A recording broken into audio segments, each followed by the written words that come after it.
You're listening to the Joel Martin Mastery Podcast, home of the 2-hour deep dive interview with gold, platinum, and multi-platinum bands, including Stained, Blue Rodeo, The Arkells, Finger 11, Big Wreck, Moist, Bedouin Soundclash, I Mother Earth, Ill Scarlet, Neverending White Lights, Thornley, and many more. Please take a moment to subscribe to the podcast, as well as share, comment, and like. Now let's dive in to today's episode.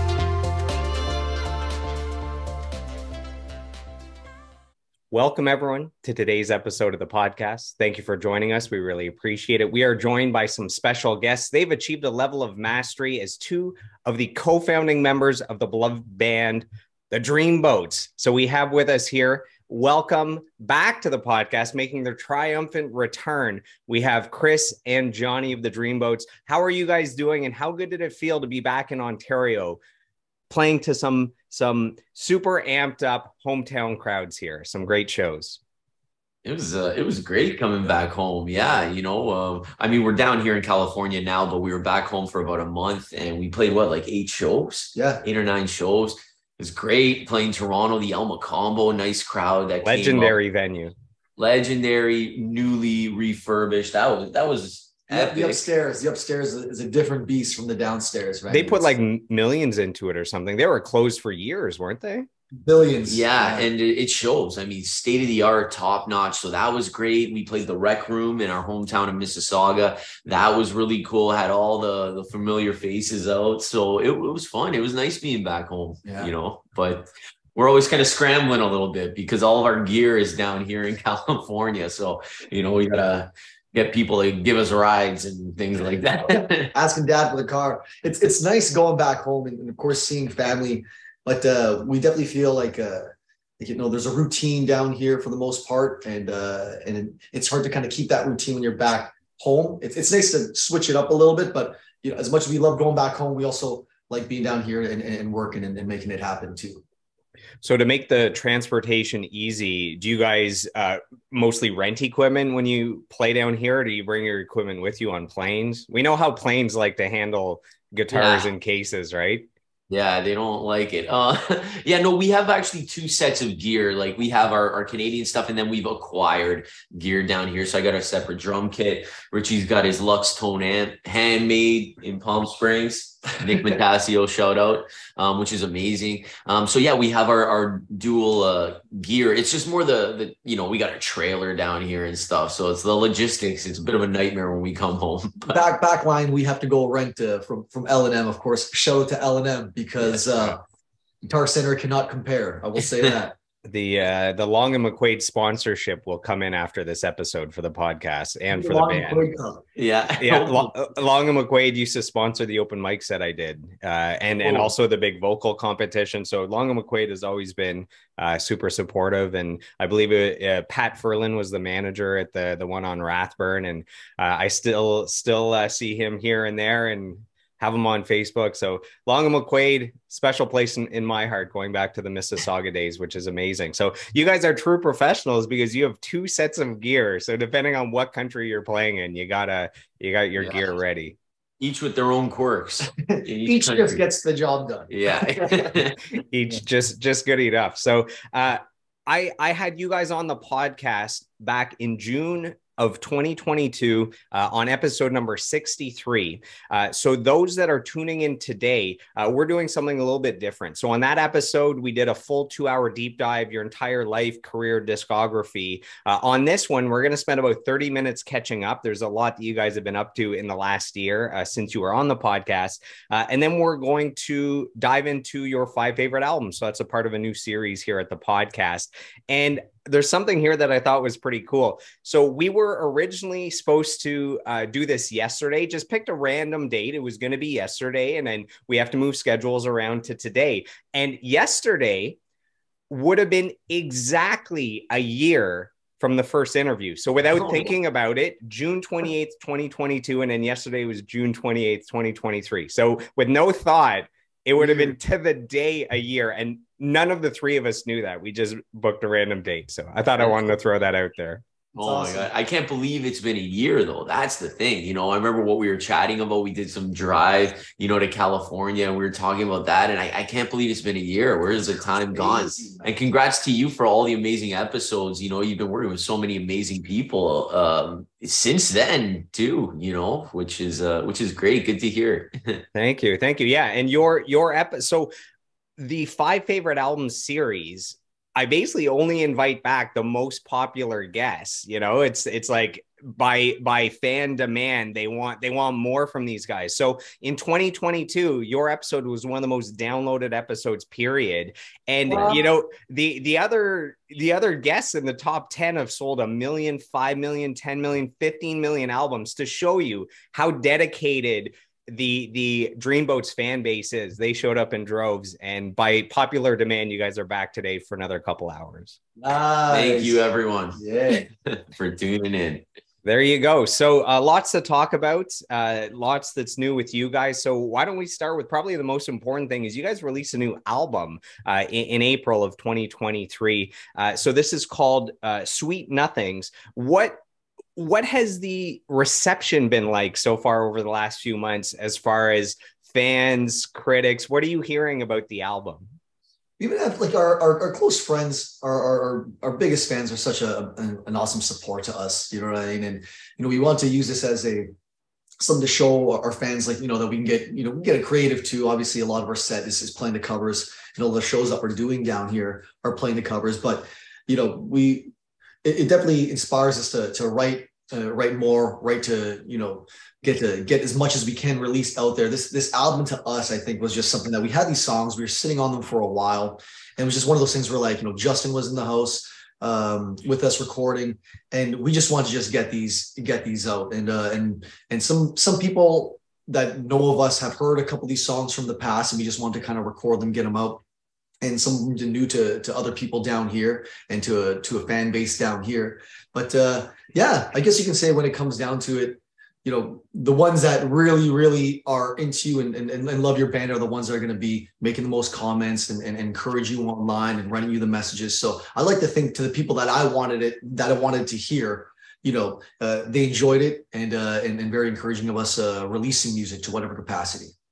And when you've been playing the songs from this album live, how have the crowd's been reacting to this music?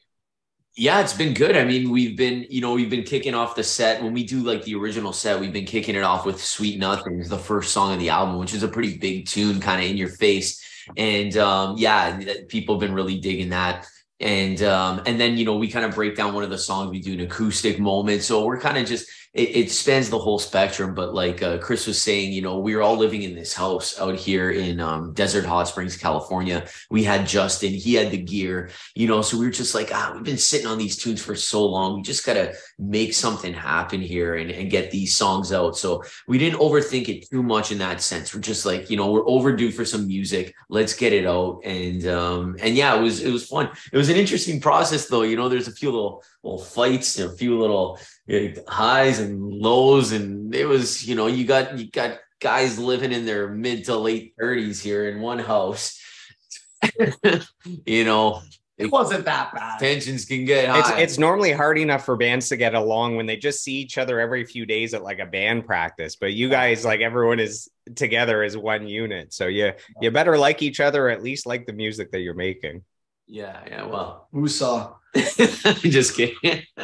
That's funny. In honor of the album Sweet Nothings, I got my sweetest shirt on here. So I have donuts to tie in with the album cover. I have candy apples, popcorn, cotton candy. Nice. So just a little touch for the Sweet Nothing. So this album has 7 songs on it. So 6 songs and then an acoustic version of one of the songs. You're talking about kicking off the album with Sweet Nothing. Sometimes you kick off the set with Sweet Nothings. There's a music video for this song. Can you talk about the creation of this music video? Well, yeah, I mean, we have our videographer, Eric Soto, who's also from Mississauga, living with us in the house. And he just films kind of everything, you know. That's why he's here. He takes pictures, he does video and other things. He goes above and beyond in so many ways, and he's a good friend. But he has all this awesome footage, and it's like, you know, we're doing the YouTube series Keep It Dreamy, that we have half-hour episodes, so we use a lot of this footage for our little reality series. But there's so much awesome footage that doing a video like Sweet Nothing is a bit of a compilation video of this kind of California lifestyle, some of the gigs. It was really easy to throw together because we just, every show we do out here is like outdoors, you know, you're an hour and a half from the beach. It's like, you know, we're in the best backdrop in all of North America. So it's really easy to kind of piece these clips together. And Eric's just a pro, you know, he knows what he's doing. So that's how that video came together. It's a bit of a compilation of what our life had been like for the past few months leading up to the release of Sweet Nothings. Yeah, I thought it was a great, let's see, like a companion piece to the band, where when you watch that, it's like you're getting the vibe of the band, like the essence of the band. So the amazing live show and the backdrop and the vibes and the high energy. And I felt like it was like like a perfect like business card. Like if you had to get everything out at once, the music and the image, it's like you could, you know, instead of giving a business card, you could send like a digital business card by sending the link to that video. And it's like venues would get it right away and fans would get it. They would understand what you're going for. That's exactly what we were going for, to be honest. That was a bit of the game plan there. Totally. So, yeah, glad it worked. So you talked about having quite possibly the best natural backdrop you know, in North America. On that note, there's a second music video for the acoustic version of one of the songs, Make You Mine. So Chris, do you want to touch on just that amazing natural backdrop and how that video came together? Be honest with you, that happened so like, when we recorded it, it was just supposed to be for some like kind of like, you know, video for like Spotify. Yeah, you know, Spotify, the 7-second looping videos, that was the idea. And initially I wanted to, like, I've always had, I'm not sure why, you know what I mean? I know exactly why. I always love like the acoustic, like acoustic love songs. I love like, you know, all those kind of things growing up, especially, you know, even at the end of like one of my favorite albums that we'll get to, you know, they end Butterfly. They end the album with an acoustic song. And initially we were talking about doing the music video and had a light concept for the music video of Make You Mine, but the up-tempo version, the full band version. And then we were sitting in the back, and then Johnny was just being like, you know, I'm going to put this camera on you and capture just capture the sunset and just sing the song. You know what I mean? And he put it on the back, and I just pretty much just performed it while kind of like using it as like almost like a metronome, hearing it in the back. And when it came to, you know, just the way it kind of like, it was a slow zoom kind of going all the way through. And I was just like, you know what, after all the responses I've also had from my friends and like fans on what they liked, you know, that the acoustic version seemed to stand out to me, to some people. Not that I was trying to kind of coax people's, you know, I guess say favoritism toward any type of song, but like I love the acoustic version personally. And you know, Johnny just captured this nice little easy thing, and I was just like, you know what, man, let's just make this it. You know what I mean? Yeah. And then Eric was like, oh, let's do a zoom up, and they were like, oh, let's do a zoom down. It just kind of naturally quickly progressed to like, oh, let's just capture this. We only got one shot here, you know, kind of. So it came together. It was good. Yeah. I'm glad we did it. It's the famous one take video where you can't make any mistakes. So how hard was it to keep it together for the entire song? Like not messing up lyrics, like you got to be right on point, not playing the wrong chord, you know? I've been singing that song since like 2019 kind of thing. You know what I mean? Like just, if there's anyone that like ever wanted to hear an original song, I had an acoustic with me. It was like, you know, one of my go-tos I always liked. It was very personal to me, and I just know that song like the back of my hand. So it's just making sure that I just kind of hear, even when it fell off, I just feel like there's a certain rhythm that I just had to it, just a pocket. It was just easy to film. You know, it was really nice just getting that all on. And there's no pressure really, because we're just like, pressure, if we get it, cool. If not, and we also filmed it vertically too. And I thought it was only going to be something just for like Johnny was just saying, we're going to take a 7-second clip here, and just listening to it, watching it through, just looked like I just seamlessly performed all the way through it. Like I said, just the back of my hand, just no problem, and there it was, you know. So you mentioned that you guys had Justin in the house. So he produced, recorded, mixed the album. What can you say about Justin Zoltek and what he brought to the table for this album? Justin was great. He's yeah, I don't know where to begin with Justin. Like the room we're in right now, this was kind of like a bit of the studio, you know, his bedroom. We were recording in all different rooms, and you know, he has an interesting way of working, you know, where he's just like, for example, you know, you're doing vocals or something. Sometimes people get self-conscious. He'll just like hit it and he'll leave. He'll be like, yeah, just take a couple of rounds, you know, get in the zone, come back. So he really understands, because he's a musician too. He understands how to kind of work, you know, get the best out of people and get good takes and not put the pressure on. I think that's the cool thing about Justin. I think that's the best part with Justin, is that not only is he great in the studio and knows how to work it technically, he is a musician, performer, you know, studio performer, like all through, and he just really knows how to communicate, understand where you're coming from, and can make it comfortable for you in the studio, which is like something that's really kind of tricky for us. We're such live, but we've always just been that live performing players, you know what I mean? And you know, there's also different talks of how we wanted to record it, but Justin, that was his forte. You know what I mean? As far as just multi-tracking, maybe doing a couple of things live off the floor and then kind of adding on to it. But just having someone like that on the team for the period of time when he was with us here in California was just like, it was beneficial, because that recording went from, like, you know, getting content for live stuff all the way down to making a studio album in our house, you know? Yeah, we would get like multi-tracks from some of the shows. We still do. And Justin would, like, you know, the next day fire it up on the computer and he'd like get a mix. He'd be like, oh, here's the show from yesterday, you know? And it was like, oh, this sounds great. So he's really on it. He gets fired up quickly when it comes to recording. So yeah, we were very fortunate to have Justin living in the house with us, and all of his like studio gear, you know, he was just ready to go at all times, which was awesome. So Johnny, you were talking about being comfortable while recording. So on this album, you're doing a lot more vocal work than you've done before. So you're singing lead on at least one song. You're singing backups on at least two songs that I heard. Yeah. How much growth did you feel like you went through, you know, stepping up with your vocals? You're a great singer. It's just, you've always had lots of great singers in the band. So, you know, it's like, oh, your services are needed as much as, you know, as they could be, because there's all these great singers. But in this case, we're able to actually showcase the vocal talent on top of the drum talent. So what was the experience like for you to record vocals and to take a more prominent role as a singer in the band? Yeah, I mean, for the longest time, I was just self-conscious, you know, especially, like I said, in the studio when you got the headphones on and other people are in the room and you're singing, they aren't even hearing what you're singing to. You're just all naked singing.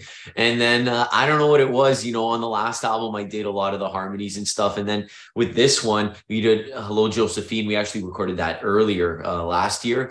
And yeah, Justin just made it super comfortable, you know, and then that kind of set the foundation for when we were doing stuff for this album. He'd be like, I'd literally be in the kitchen like cooking something up, and he'd be like, Johnny, need you vocals on Chris's tune, you know, making mine all the harmonies. I'm like, okay, I'm not ready. He's like, yeah, it'll be fine, just do a couple takes or whatever. So it was just very like, it wasn't this whole thing like, I'm recording vocals today. It was more like I was in the middle of doing something and I'm like trying to finish your omelet and you're needed warm up a little bit. Yeah. Yeah. And then, you know, I just laid it down. And then, you know, because Eric's filming everything for our YouTube series, Keep It Dreamy, like I listened back to it later and I'm like, oh, that's weird. Or like, oh, it's not too bad. And then I'm just like, I don't care. I don't care anymore. People, like, it doesn't matter. I'm just doing my thing. And, you know, that's it. I've come to terms with everything. It's been a cool journey. Richie here, Chris, has been helping me out quite a bit with the vocals because he's been learning it. And you're a singer too, so it seems like singing is like a journey that is never ending. And everyone's got different strengths. We always knew Johnny was a great singer, and I think it's just one of those things where he's very sweet too and doesn't want to step on anyone's toes, especially like when, you know, with any of the lineup, you know, with singing. And there's also a part where you almost got to tell Johnny, you got to get in the mix, man. You sound like an angel. You know what I mean? You got to start doing it. A voice of his generation. Yeah. The songbird. Yeah. And everyone says that too. Like, you know, especially when we harmonize together and stuff, there's no, you know, it's there. We're both there together. And then I'm glad that we have that kind of relationship. We're big Everly Brothers fans, so locking into harmonies and just being on that level. He's got such great pitch. You know, I mean, I'm taking notes from Johnny a lot of the time. So it's just one of those things where it's just like when you have people on the roster that can make this happen and make it happen, you know, really, really well, we got to highlight it. We got to bring everyone to the forefront and get everyone their shine, you know. There's a song on the album called In California. So you guys have been living there now for a few years. How are you liking being in California? I mean, I'm seeing pictures and videos. You guys are fit, you guys are tanned. It looks like a good time. I'm pretty jealous, especially in the winters when I see all your updates. How are you liking California? And Chris, I got to ask, have you been doing any of the extreme rollerblading? Because I know they love their skate parks down there. I've been skating a little bit. To answer the last question there, I've been skating a little bit. I try to get too nuts. You know, the American healthcare is nothing like Canadian healthcare. You can't just walk into there with a health card. It's a process. So I'm trying not to bang myself too much. No backflips while in California. No, only front flips. You know, I just joke. You know, it's been fun, and it's just another way for us to just kind of get some sun out here, and it's been good for that. Yeah. But yeah, California's been awesome. I mean, it's all smoke and mirrors. We're obviously sharing all the good parts, but you know, we're grinding away down here, working hard, trying to keep busy. But yeah, it's like, you know, you're waking up every day. There's not a cloud in the sky out here. Like actually, and it only rains a handful of days. And, you know, coming from Toronto, Mississauga, where it can be gloomy quite a bit, it's nice, you know, having the sun every day. You feel energized. You feel like you can get in shape and do things. You know, shout out to Wilson Wellness, our trainer, working with us remotely. You know, we try to go to the gym, but we try to do all these things while always maintaining the priority that the band has to get to some next level. And that's what we're always striving for. You never really know who you're going to meet out here at shows. You know, there's a lot of people who will tag us later in videos and you're like, oh, that's so-and-so, or like, oh, that's an influencer. So it's really cool. You get a sense that you can get to another level out here, and that's what we're doing. And, you know, we're at a certain level in Canada. We're doing a lot of the theaters. Like you said, we just came back from Canada and we did 2 theaters. Those are awesome. We did Huntsville and we did Lakefield, and that was great. And then down here, you know, we're kind of doing some of the clubs and things like that, but we want to get to the level we were at in Canada and exceed it. So we feel that kind of that can happen down here. But yeah, I mean, life is good down here. It's great. You're in the sun all the time, and people are nice. Yeah, it is still like, as much as saying not smoking, it's smoke and mirrors. I just like, you know, yeah, exactly like Johnny was saying. Like you wake up, you're inspired. It's a great, you know, it's great. People are beautiful out here, so sweet to us, making us feel very welcome. There's a lot of Canadians out here, and well, they've gone. The snowbirds. And the snowbirds. Yeah, they're all gone now. We have a little sun out here now, so they're okay. Yeah, exactly. But no, it's been a good time, and at the same time, it's been, you know, we've had, you know, years established back in Canada. And right here, you know, we've only been here for about a year and change, year and a half. So we're still grinding, still trying to do our best to make it happen over here. So it's a balance of two. We do miss back home too. We do miss some of the bigger shows. You know, I know we can play like an El Macombo equivalent in LA and fill it out the same way. I mean, wouldn't that be amazing? You know, but we still have to work on it. There's goals that we're trying to still hit. So Chris, for as long as I've known you, fitness has been a big part of your life. And then with Johnny, since you've moved to California, you've had like a drastic change in fitness where you're like shredded now. Like there's a huge difference. You can see it in your face and your body. Any quick tips for our listeners that are looking to get in shape? So I know, Chris, you probably have a lot of good tips too, but I'm seeing this dynamic change in Johnny. Any quick tips that have really helped you with that change in the last like year and a half? Honestly, I owe everything, well, to 2 people. First of all, Chris here, because he's always been in good shape and I never really realized where I could kind of improve. And then secondly, Matt Wilson, like he's our trainer. You know, we were kind of his guinea pigs in many ways with his program. And I literally just followed the program. You know, essentially it entails counting calories and just get in the gym 5 days a week, and I just look at the program and I follow it. And I got a call with him right after our call actually today. But you know, it comes down to just eating well, and honestly, counting calories, you'd be amazed at how quickly you can shed, and then keeping active and doing some kind of exercise plan.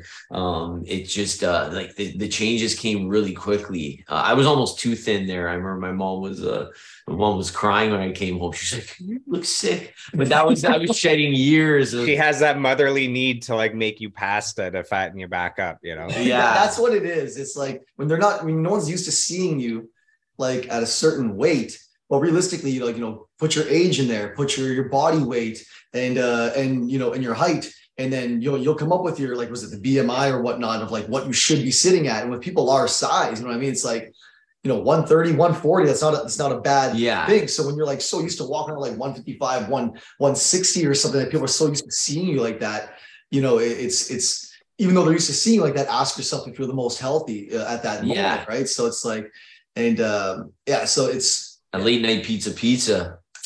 No good. It used to be the Dreamboat specialty right there. The late night dreaming on a budget with the pizza. Yeah. Couple elf cubes, we call them. You know, the pizzas that are like all curled. Yeah. That's too funny. So you guys have a different lineup going on of musicians in California. Can you talk a little bit about some of the newer members that maybe our listeners aren't familiar with since the last interview? Yeah, I mean, we got a cool lineup down here. I guess there's really three guys we kind of interchange with down here. Well, we have so Justin is back in Canada. So when we're in Canada, we play with Justin, we play with Adam Brick. But down here, I mean, we got Riley on bass. Riley is originally from Kansas City. Now he lives in LA. Cool guy, really chill bass player. So it's great having Riley. And then when it comes to the lead guitar position, though, actually we have three guys in the lead, and it really depends. Everyone knows the set list, so it depends kind of what the gig is. But we got Kyle O'Donnell. This guy is a killer sax player. So we've been playing with a guy on lead guitar, but he leads sax. So that's been like a new thing for us. And this guy is amazing. He is such a great sax player. He plays with all the bands in town. He comes in, he gets the era, like he's just, his choice of notes, amazing. So that's Kyle. Then we've got Ben. Ben is a killer lead guitar player too. Oh my God. He plays with all these bands down here. Biggest sweetheart, so reliable. Just like you can always just, you know, when it comes to the material, original, cover, doesn't matter what it is. He just shows up. The biggest smile on his face, just freaking nailing it. And fun fact, Ben plays the solo on My Little Earthling on the album, on the recent album. And then we have Andy Alvarez, who we played with last night. Andy is a young kid. Well, he's like, what, 25, 26, from LA. He's the wild child. He does the splits. He's doing somersaults with the guitar, playing behind his neck. He's just like, you unleash him and he gets unleashed. He kind of reminds me of like Matt when we were playing with Matt. You know what, Matt in the early days when the Matt young wizards. Yes, it was very much like that. So Andy's been great, and he's got a killer falsetto. So he does a moment we forgot to do yesterday. I know we had to do yesterday. Yeah, he does a cool moment. He sings a song, and it's just like everyone's like, "Oh, this guy sings too." So it's we got a really cool lineup down here. The problem is we're like, oh, I wish we could have everyone in one thing, but that would be a 6-piece. I mean, it'd be pretty expensive. That I know. As the budgets go up, then you can add more members, you know? Exactly. We actually did do a cool gig though, where we played with two lead guitar players.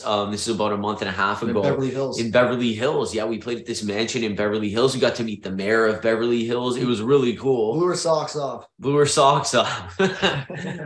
yeah, it was great. And we did that show with two lead guitar players. So it was cool to see them battle it out a little bit, Ben and Andy. They have such a good chemistry between the two.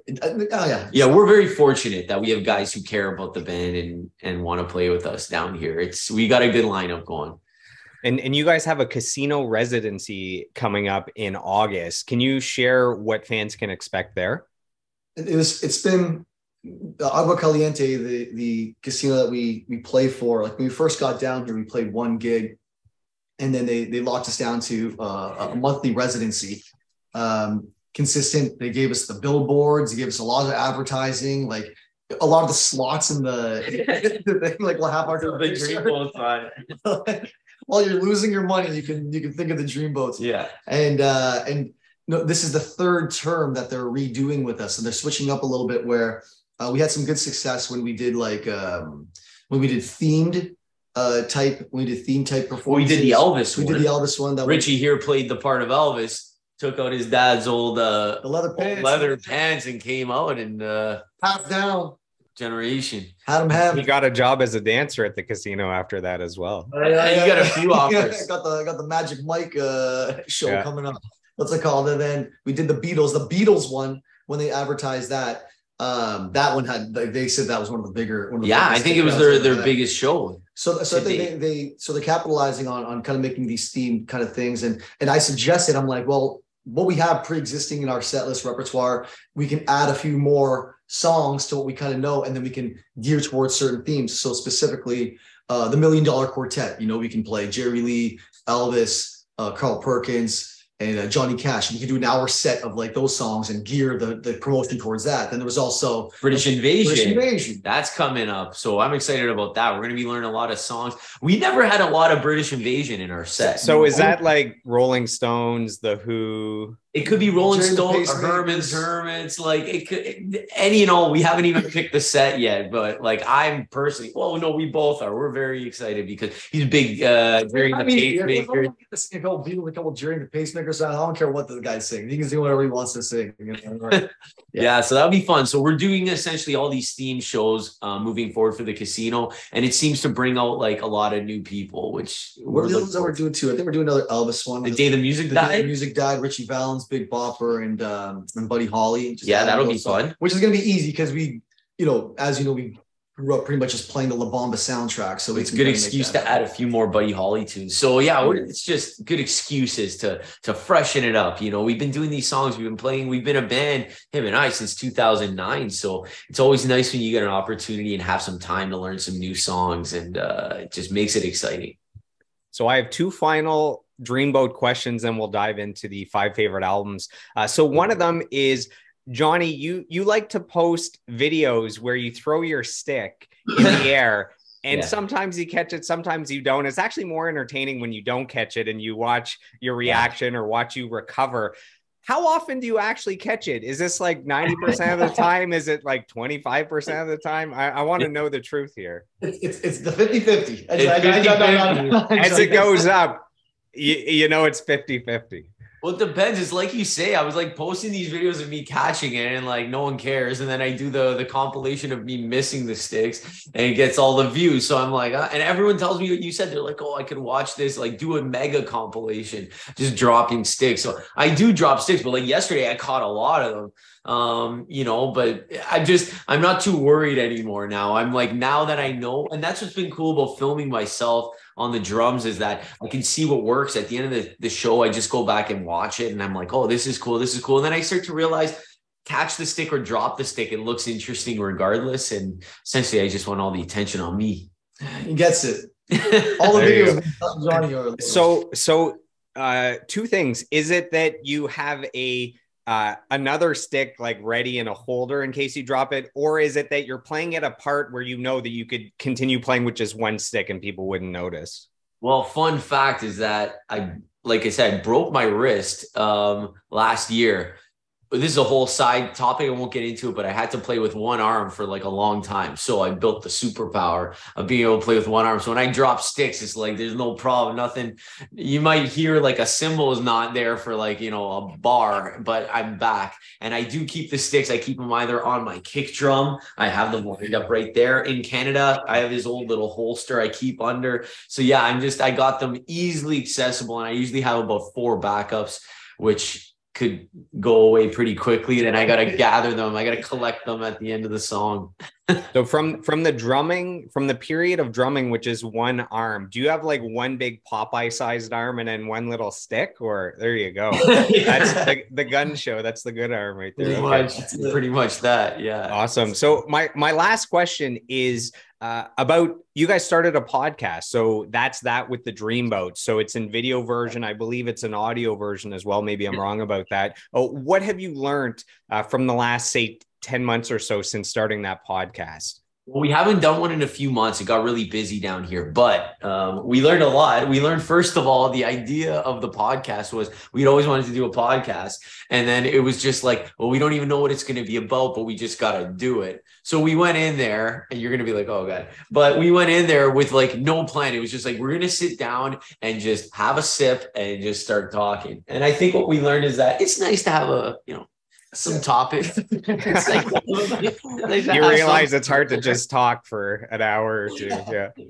Yeah. I didn't suggest this in the beginning, Joel. Let you know that. Let the record show that I wanted a plan. Get us talking on something. Next thing you know, we're gonna be ranting on the same topic for 7 years and forget what we were talking about. So, but it was fun, and it was definitely, we were getting more into it when Justin was down here. We did a few episodes, just Richie and I. So we got to pick that back up. That'd be fun. You should sit down, because so many things happen to us here. We're always laughing late at night, getting into things, and we just kind of wanted to capture that. We wanted people to kind of feel like they were in a room hanging with us, as weird as that may seem, but that was kind of the goal there. But yes, to answer your question, would have been nice to have a few little points of conversation, because we would hit goal and it was like, so the main thing was just to show the fans what you guys are like honestly, authentically, transparently, and it is what it is. I mean, I think that's what you guys gave the people. That's that.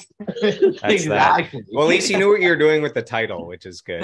That was it. We're just like, that's that. Nice. So let's dive into the my 5 favorite albums. So let's start by naming the 5 albums so that people know what albums we're going to talk about, and then we'll go through them one by one and do a deep dive. Do you guys want to list the 5? Do you want me to list them? I have them in front of me. Yeah, list them up if you want. Yeah, list them, because I remember it was very difficult for me to choose. So I remember what the ones were, but I think there was one in there I changed at the last second. So if you can list what I told you, that would be amazing. Yeah. So basically, the thing is, this is the first episode of my 5 favorite albums where there's 2 guests. So normally it's one person choosing their 5 favorite. In this case, there's 2 of you. So it might alter your choices a little bit, because you guys had to choose ones that the other person actually liked as well, so that it's something you want to talk about. So it might be a little different. So I'm leaving a honorable mention section at the end where you guys can just riff off all your favorite albums, where you're not kind of handcuffed behind just 5 albums here. Good. Sounds good. Cool. So the 5 favorite albums: The Beatles album with the Beatles, The Sheepdogs, Learn and Burn, Weezer, Pinkerton, Neil Young, After the Gold Rush, and the La Bamba soundtrack, which is mostly Los Lobos. Yes. So those are the 5. How much do you think those 5 albums influenced you guys as musicians? I can definitely say the ones that I chose, which were La Bamba, Pinkerton, and the one that we kind of mutually kind of agreed on was the Beatles album there with the Beatles. I always think to myself, why did you can always think, so why we have these selections, and why we keep on buying the same CDs, even though back in the day when you just keep breaking them, and you're like, why am I always gravitating towards these albums or whatnot? And I really think that La Bamba for me was just at such an early age, just hearing that and watching the movie and just being like, every song on there to me is like just an absolute banger. And it's just like, I can't even, I don't know why, when I was growing up and I heard like We Belong Together, that love song, that scene and all the kind of like that, montage of everything that was going well in Richie's life at the moment, was just like this. It was just, I was so young watching it, and I didn't even grasp the concept of movies quite yet, but there's something about that song that I loved so much. And why, when they say you're an old soul or something, it's like, why do I love like these 50s love songs growing up in this era? It's like my father listened to different music, but there was something about that just kind of, that I loved listening to. And it was just something I felt like it was mine, and no one else got it at the time, or something, anyone my age. But I always loved 50s music. And of course, the icon of being the rock and roll star and whatnot, that Richie Valens was at such a young age, was something I never felt like I wanted to be this rich rock and roll star, but there was something about me, the scenes that I loved about, on how he was able to do all these great things for his mom, and his mom was really proud of him in the movie, and definitely raised him up, you know what I mean? Maybe even a little bit of favoritism, who knows? But with the rest of the siblings. But there was that element to why I really love La Bamba. I can go off on Pinkerton, but maybe you can take it. Yeah, I don't know. How did you want to? And I was going to ask, was Richie Valens, was that the inspiration between the Richie Hummin stage name for the Dreamboats? Okay, hands down, yeah, definitely. And that album, like continuing with La Bamba, I mean, we've been playing songs off that soundtrack too in this band for a very long time, you know. So that album, even though it's not necessarily I mean, I know the album really well too, you know. I think it had the connection with Chris the most, but it's always been a foundational album for this band, definitely. Like, how many songs do we play off that album? We play La Bamba, O'Donna, Framed, We Belong Together. Come on, let's go. Summertime Blues. Summertime Blues we played as well. Oh, False Dude is on that thing. I mean, that's already so what you're saying is, if we erase those 5 albums from human history, you guys would be different people. You'd be different musicians. The Dreamboats might not exist. Hands the down. Dreamboats wouldn't exist without La Bamba. Hands down. That's for sure. I would. Or Back to the Future. Yeah. Those 2 movies were key. Okay, awesome. So the first thing I said to Johnny when we called each other, we just talking the first time, is just like, he's like, we want to create dance parties, slow dancing, and you know what I mean. Enchantment Under the Sea. Enchantment Under the Sea, but also like, you know, like the ballads. You know what I mean? Like, We Belong Together, like singing O'Donna over the phone to, like, you know, to his girl. You know, it's like these certain things are reasons why I felt like it was, you know, the Dreamboats worked so well for us, because we just genuinely love that kind of stuff, you know. So we will dive into each of those albums individually now. We'll start with the Beatles. Before that, one final thing. So the 5 artists, so the Beatles, the Sheepdogs, Weezer, Neil Young, and Los Lobos, I've seen 4 of the 5 of them live. Can you guess which one I haven't seen live? Sheepdogs. No. Yeah. So if I saw the Beatles or something, I've been lying about my age, I suppose. So let's dive into the Beatles. So the album is with the Beatles. This comes out in 1963. So there's 5 albums from the Beatles that are generally considered 5 of the greatest albums of all time. So I'm going to read through them. So normally on those lists, you see Rubber Soul, Revolver, Sgt. Pepper's Lonely Hearts Club Band, the Beatles, also known as the White Album, and Let It Be. So why is With the Beatles your choice of all their albums? They have such great albums, maybe the greatest songwriters of all time. Why this album specifically? I'll take this first one away. Okay. In the beginning of the band, you know, one other thing is, and you know, you can take this album away. Who knows if the Dreamboats would have started too? Was that we had this like book called the Beatles Chord Songbook. I'm not sure if we touched on this the last time we were talking, Joel, but we loved all these specific songs, the songs that they even introduced me to. I'm like, oh my gosh, this is, you know, this is an awesome Beatles song. And we started playing a lot of these specific early Beatles songs that we all kind of knew mutually and performed mutually, you know, together. And a lot of those songs that were my favorite in the beginning stages of the Dreamboats were off of this album right here, you know, like Roll Over Beethoven, Mr. Postman, Till There Was You, All My Lovin'. We played that. Money, that's what I want. Yeah, Money. Yeah, once we got on Devil in Her Heart. Oh my gosh, it really got a hold on me. Roll Over Beethoven. We used to end the first set with Roll Over Beethoven every time. It was like Johnny B. Good Jr. We still play You Really Got a Hold on Me to this day. Mr. Postman played it last night. Till There Was You is like, even though it was like a cover like show tune, there's like that reminds me of my grandma every time I listen to it. I feel like it's gonna bring a tear to my eye. I love that song so much. All of these, It Won't Be Long, the first song on the album. The best part of It Won't Be Long is the ending,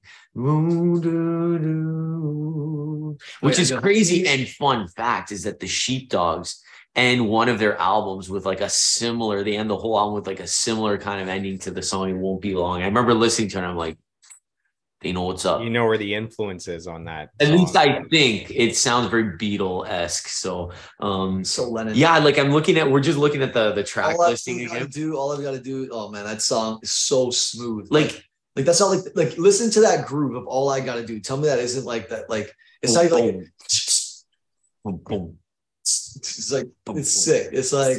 And it does sound like a retro sounding, like it's like it's so. I think it's so ahead of its time at that time. To be completely honest with you, what's cool about these songs is that when we first were in the early days of the band, before we were even kind of an actual band. We would just like be in this guy's rehearsal space with his old band, and we'd be sitting down. They'd have the acoustic guitar, and we'd literally be going through the Beatles chord book, and we'd be like playing all these songs. So whether we played them as a full band or not, like all of these.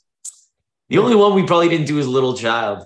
Yeah, Little Child. Yeah. Little Child. Come Little and Child, will you dance with me? Yeah.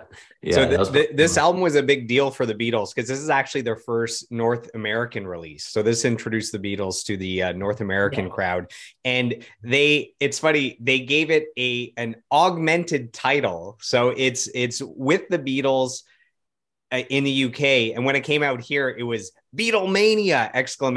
With the Beatles. So yeah. I thought that was a funny thing to like. I know, amp up, you know. Well, that's the thing, and that's the thing about the Beatles. There was a few releases, like I know with Rubber Soul, on the North American release, they changed 2 of the songs. I think they put like I've Just Seen a Face on the American. Anyways, they changed 2 songs because they wanted it to sound a little more like Bob Dylan. So yeah, I guess that would have happened back in the day.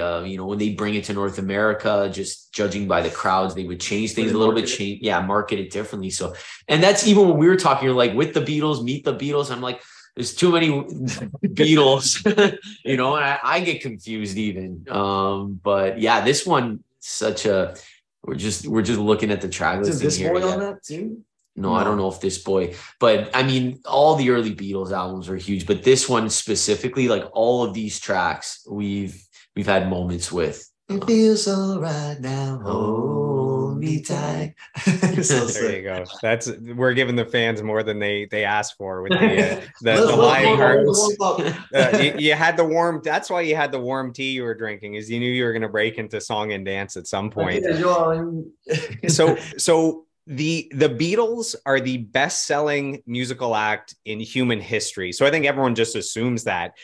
They've sold 600 million albums.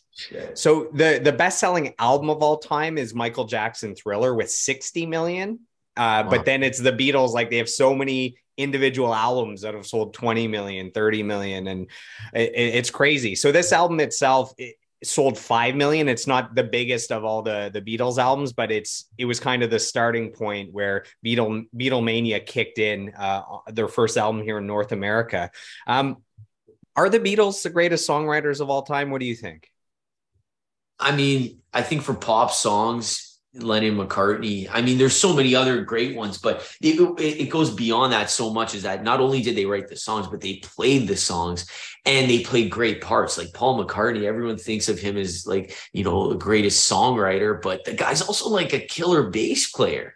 You know what I mean? He's great. And all these guys were just able to do it all. And for that reason, I feel like, but so many other artists too. I know the fact that you see a lot of pop stars or whatnot, and just out of curiosity, you hear like a great song, that they're singing, you know what I mean? And I'll just like, and nothing, I guess I want to collaborate more with other songwriters and do that. And I obviously cover songs for a living, so I'm not talking or taking knocks at anyone, but like, if we're talking about like the greatest performers, musicians, whatever you want to call it, all into like if we're talking the full package, you know what I mean? Like you get these guys that are writing songs about, we're still talking about and singing to this day. And you got them singing vocal ranges, harmonies that still blow, that we're still sitting down here trying to figure out, you know what I mean? It's just like, I mean, and I like to think we putting some miles in our, on as far as how much we played and how much we try to study the music that we love and whatnot. And these guys they're still like they're an anomaly. Like, and they shaped culture at the end of the day. So even if people don't like Beatles songs per se, which is crazy, but crazy.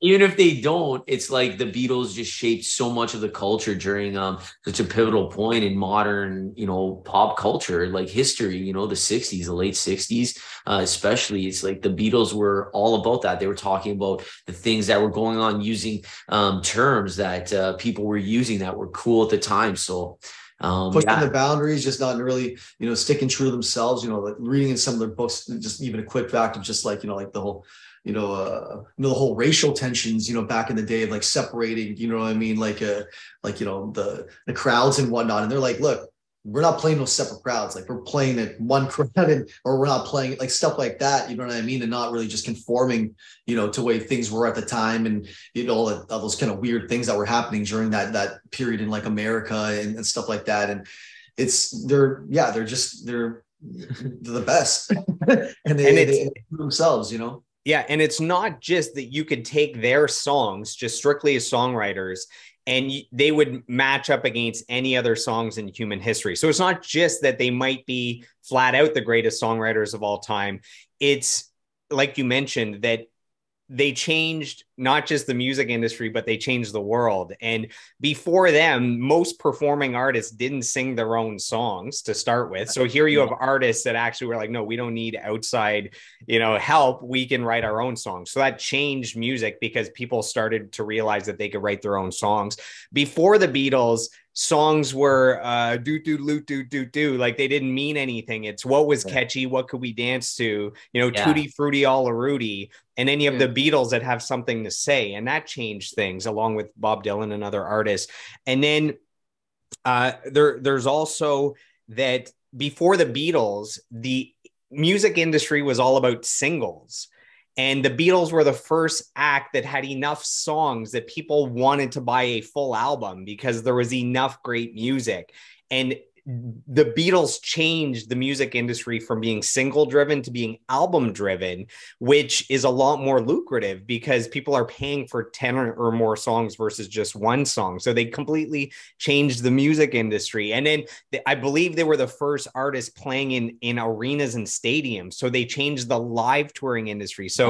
So all of that combined with just the fact that their songs are as good as anyone else's songs in human history, I think you'd probably have to say that they're the greatest songwriters of all time. I know you're not going to give me any pushback because you're bigger Beatles fans than I am. So you're saying some awesome points. Like I said, when it even came to like these amps are too small, Vox, you know, we got to get some, and then creating all these things that they're the ones that put themselves in these situations that like that, you know, demanded more from their stage performances, and you're absolutely right, man. Like you nailed it on the head right there. There's so many different things. You can't deny all these things that they accomplished or pushed through or made groundbreaking. You know what I mean? Even like when it comes to the recording, like their style of recording in the studio, when they just decided to become, you know, after the whole, you know, touring incident in the Philippines, are like we had enough of this.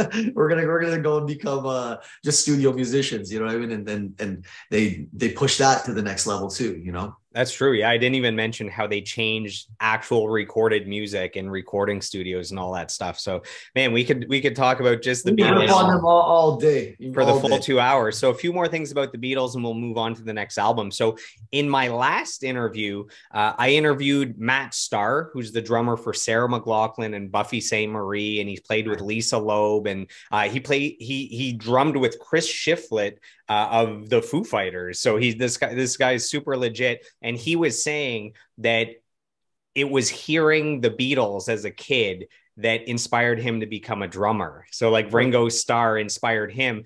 And you guys are multi-instrumentalists, but you guys are both great drummers. Did the Beatles inspire you to start the drums? Or were they one of your early influences with Ringo? My earliest influence I love Ringo too. Of course, I always looked at the time, you know, the Beatles as a whole, not necessarily like as individuals until I started getting to the band and seeing who was singing what and the individuality. But when it came to inspiring for drums, I just remember getting my mind blown when I saw Trey Cool play Basket Case with those 30-second note rolls across the toms. I was just like, what the hell is that? And like, that was like my whole, I guess, inspiration when it came to playing drums. Okay. How about you, Johnny? I mean, I had it. Yeah, I was big into like 90s drummers too, like big Chad Smith guy and like, you know, Matt Cameron and stuff. But when I was first learning the drums, I mean, I was self-taught, but I remember I had my drum set there and we had our stereo kind of next to it, my brother's stereo. And I remember listening to Sgt. Pepper, and I would like play along to like Sgt. Pepper because there's no real hi-hats. It was like a boom, boom, boom, boom, boom. I remember showing my neighbor Simon. I was like, hey, I can play the drums. I was playing on. boom, boom, pop. So like the Ringo beats were very, although you later learn that they're very intricate and they can be very tough to nail in terms of feel. But there's also a lot of really cool Ringo parts that are easy, great for beginners. It's just about adding that flavor that makes it different. But Ringo definitely played a role in the early drumming, anyways. For sure. One cool thing about Trey Cool is he actually legally changed his name. So his kids are like Sean Cool and like Mary Cool. So that's like a real last name now that their kids moving forward. The Cool last name moves on through generations. Also, Frank Edwin Wright III is his real name. Yeah, imagine his kids had the hyphen names like Cool McDonald. Yeah. That's awesome. One thing I noticed with the Beatles album and probably all the Beatles albums is all the songs are like 2 minutes, a minute and a half, 2 minutes, maybe 2.5 minutes. So it is like all killer, no filler. They're a great example of like straight to the point. There's no insane musical breaks, like maybe on later albums, but on this album, it was, this is it. It's almost like you start with the singing. Like you don't have, it's so I thought that was very cool. There's no dead time. And what I always say about the Beatles is that they always like take time to do a proper ending. Like even if the song is kind of the same, the ending will have like one little change in the chord, or like there's always something to keep you right till the end, even though it's already like short as it is. They get you right till the end. They never give up an opportunity to have a good ending. Those are the best songs though. If you can have it like 2 minutes 30 seconds of all killer no filler, like trust me, you're gonna be putting that thing on repeat. You're gonna be playing it a few times. Yeah, it's almost too short. You get addicted. So one more thing about the Beatles and we'll move on to the next album. So their album before this, Please Please Me, had been #1 for 30 weeks. So it's like half a year. The Beatles are just at #1.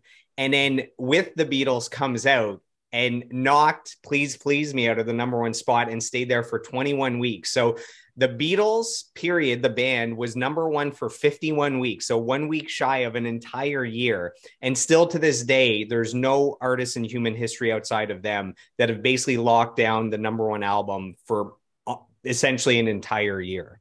So yeah, that's amazing. Yeah. Wow. Unbelievable. Can you imagine like every week there's 5 to 10 big like major label albums that come out every single week? Like every Friday I check the list and I listen to 7 new albums. So can you imagine staving off every week 5 to 10 other massive major label albums for an entire year? Like it doesn't even make sense. That's something that's a dream. You know what I mean? That's insane.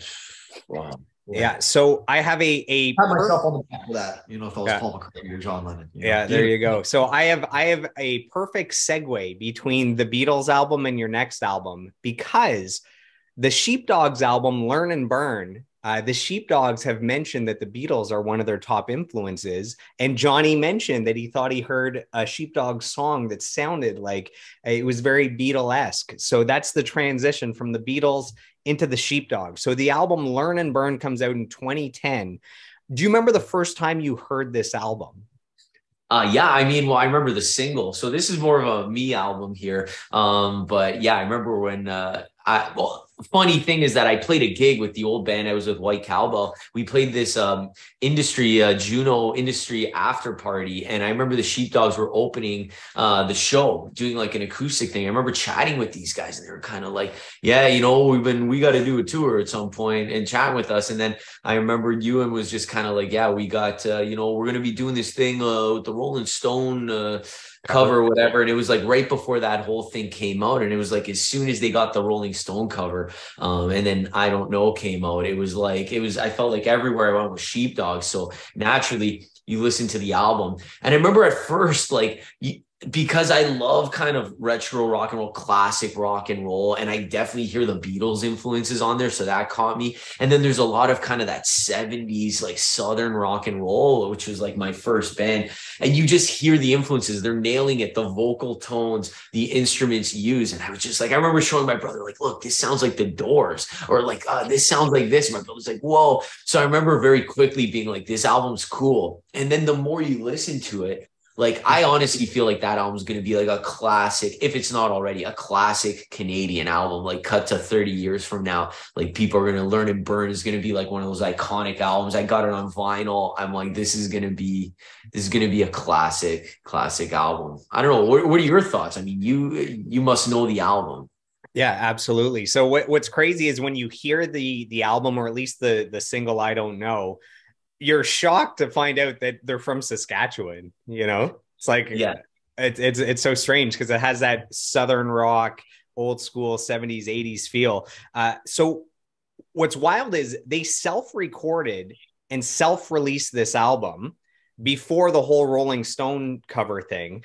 So I'll dive into what that is for our listeners that aren't familiar. So Rolling Stone magazine decided to do a competition that featured 16 bands, independent, unsigned bands, and whoever won the competition would be on the cover of Rolling Stone. So the Sheepdogs were independent, and they ended up beating out 15 other bands, and they are the first ever independent band to be on the cover of the Rolling Stone and this Rolling Stone magazine. And this is a band out of Canada, which is exciting. So based on the press and the hype and the popularity that came from that massive Rolling Stone competition, they then signed to Atlantic, to a major label, and Atlantic re-released the album. And that's where it becomes a top 15 album. I Don't Know goes to #1 on rock radio in Canada. The album ends up going platinum. And what's wild is this is something that they just recorded themselves that goes on to all this acclaim afterwards with a little help from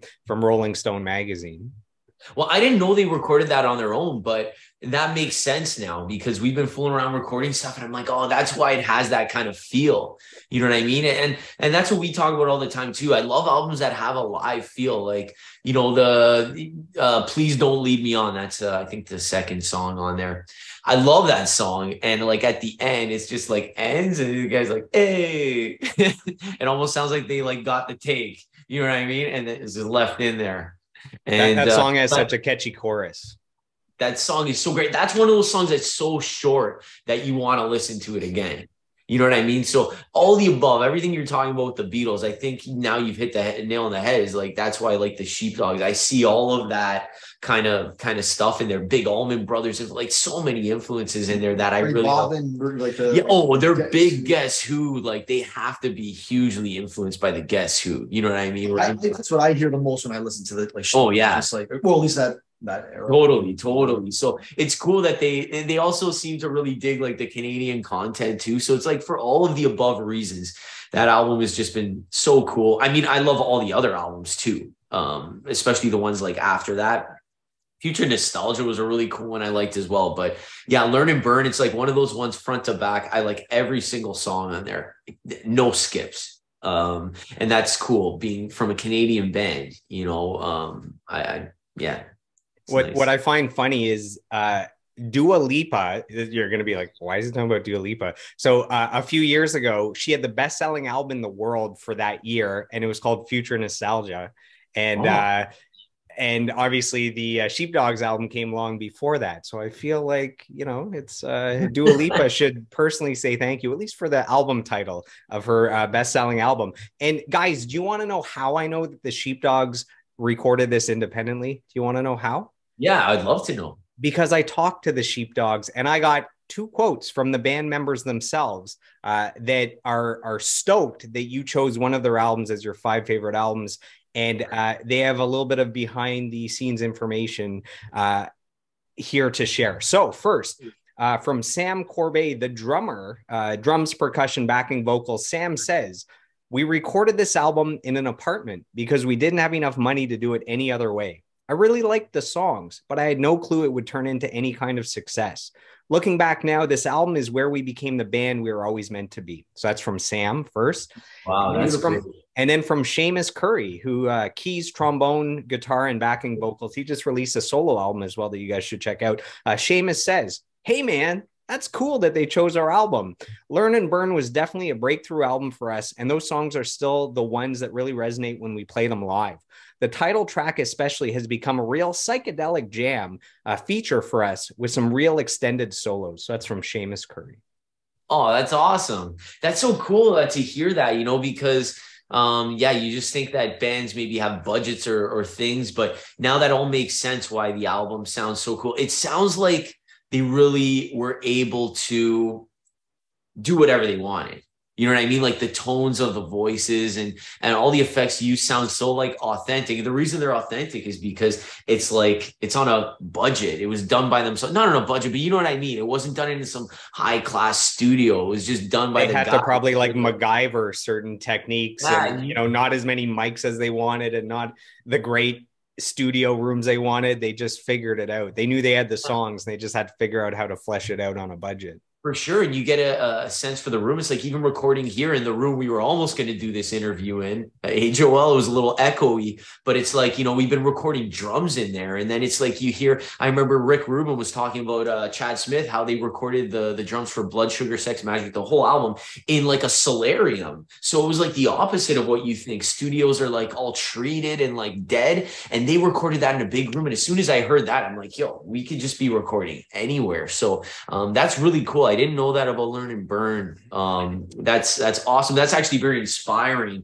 to be like, you don't need all the bells and whistles of, a top-notch studio. And obviously they've come up with great stuff in the studio as well. But yeah, there's some kind of charm to Learn and Burn. And now it makes sense that they did it on their own. And they didn't have to make a label happy or anything, or at least that I know of. They're just They made a label happy afterwards when the label picked it up and they had already recorded and paid for it.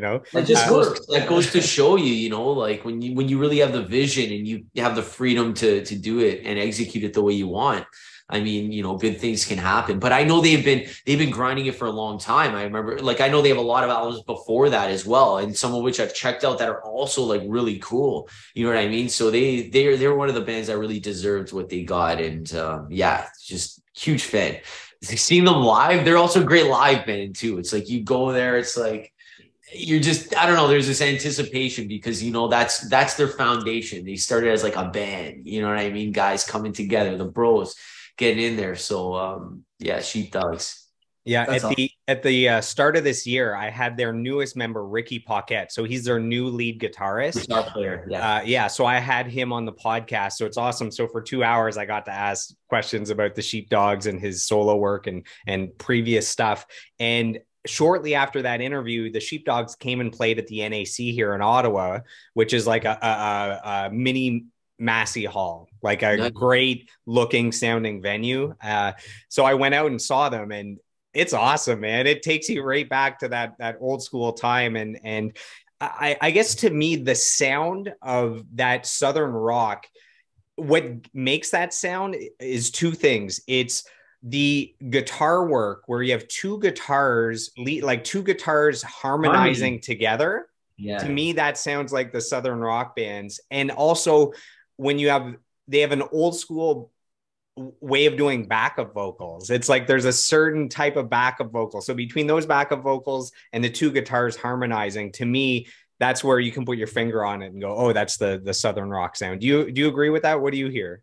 Oh, for sure. And then they're just like commanding on the stage. Like they come out there, they have full authority, you know what I mean? And they're just like, they can do no wrong. And that's what you kind of want to see in a band, coming out there. It's just this kind of presence on stage. And there's no bells and whistles. That's what I like about them as well. And other bands that do that. That's kind of like us. And in many ways, I use this like analogy all the time, but I always had hoped that the Dreamboats could be like what the Sheepdogs are to kind of 70s, that Southern kind of rock and roll. I always wanted the Dreamboats to be to like mid early 60s rock and roll, you know what I mean, with the suits. And it's like you can come to see a show and we can put on a show no matter what. We can be playing in the corner of like a McDonald's, it's going to be a show. And I feel like bands like the Sheepdogs, they don't need the bells and whistles. At their core, they're just a really tight band that digs the music. They can pull off harmonies, they can pull off the guitar harmonies, they can do it all, so it's just cool to see that. I don't know if you have too many bands that are on that level in terms of live performance and the same guys. You know what I mean? More or less. Yeah. So I have two more points about the Sheepdogs, and we'll move on to the third album on your list. So two of the songs. So the song Right On, I have a note saying great groove. So I remember just grooving out to that song. And then even though they're known for their guitar work, there's amazing piano work on the song Rollo Tomasi. So I don't know if you know all the individual songs, but there's some really amazing piano work on the Sheepdogs albums as well.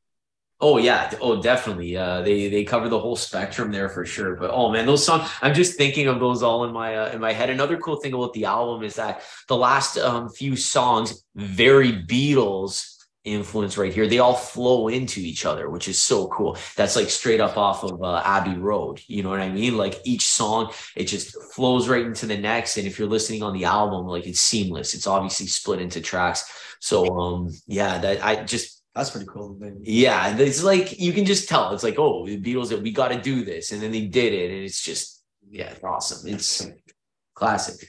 So the final thing I forgot to mention. So we talked about it being self-recorded, self-released, and still spawns a #1 rock single in Canada.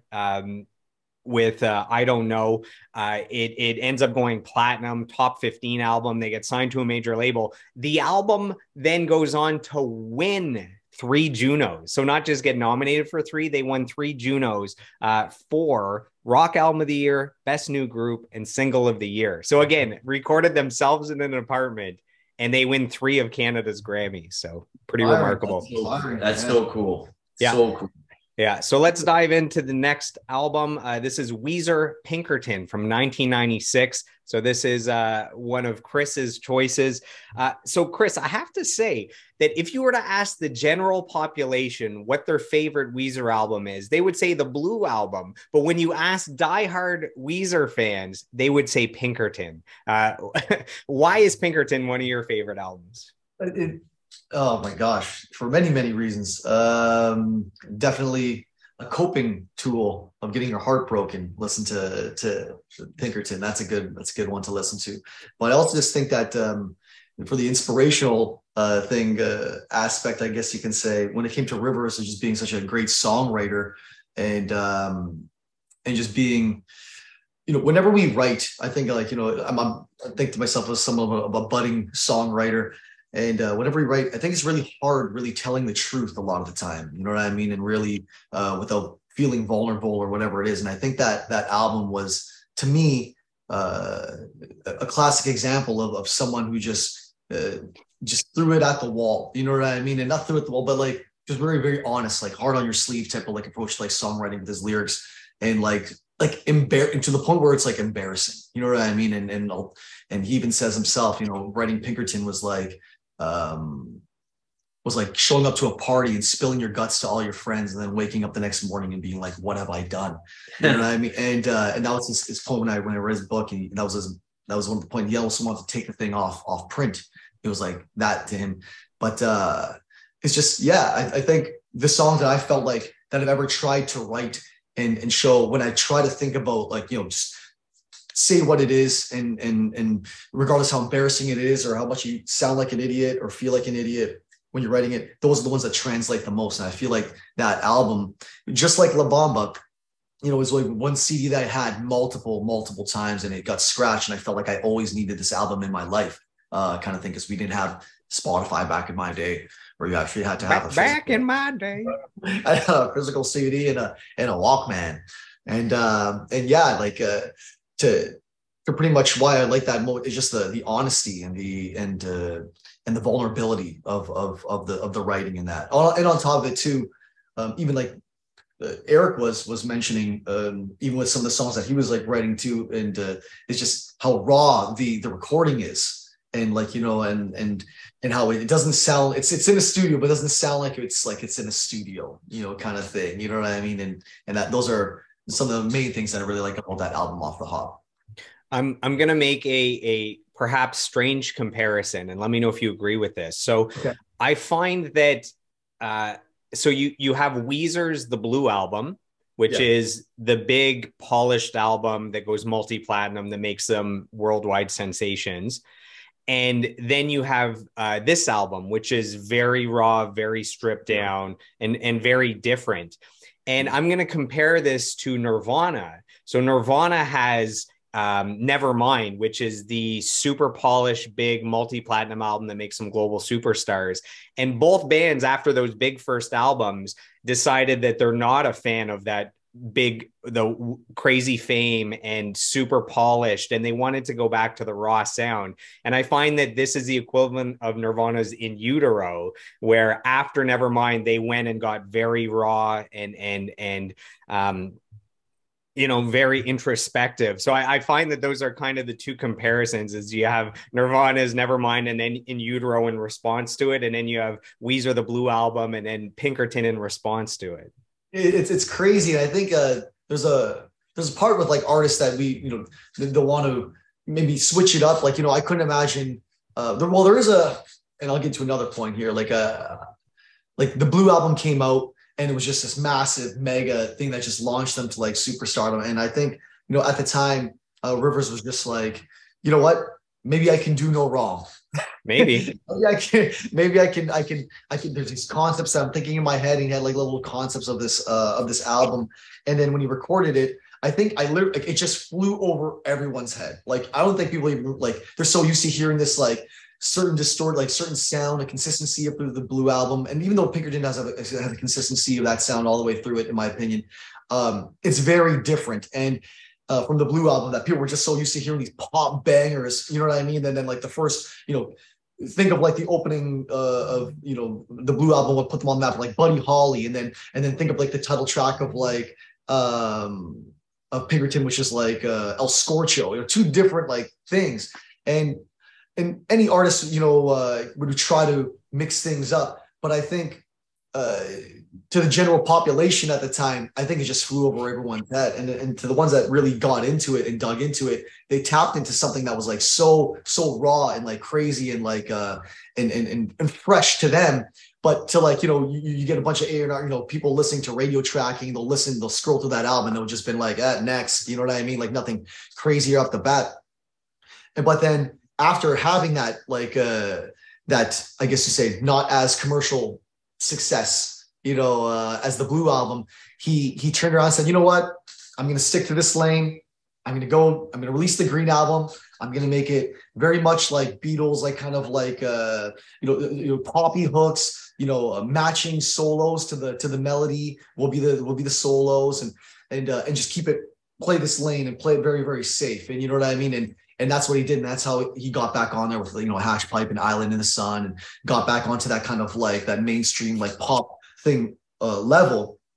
But Pinkerton was just like a different like beast, I think. And anyone that knows of that album, that was just like me, would be inspired in many different ways. And of course, like that album itself, people, a lot of the artists that we grew up with, I guess in the early 2000s, that got really inspired by that were like Jimmy Eat World, or like Dashboard Confessional, or like the Get Up Kids, and like these emo bands that like listened to this album and thought like, and it was about them, and thought to themselves, this is, I can throw it on the line. I can be hard on my sleeve and not have to worry about it too much. It's cool, because if Rivers can make it cool, I can make it cool. You know what I mean? And that's why I think it was really, really cool about that album, Yeah, essentially Rivers gave permission to the up and coming singer-songwriters that you can be transparent and authentic and vulnerable. And it's the equivalent. I keep doing like equivalents, but it's like Kanye West when he puts out 808s and Heartbreak, which instead of him rapping, it's him singing about a dark period.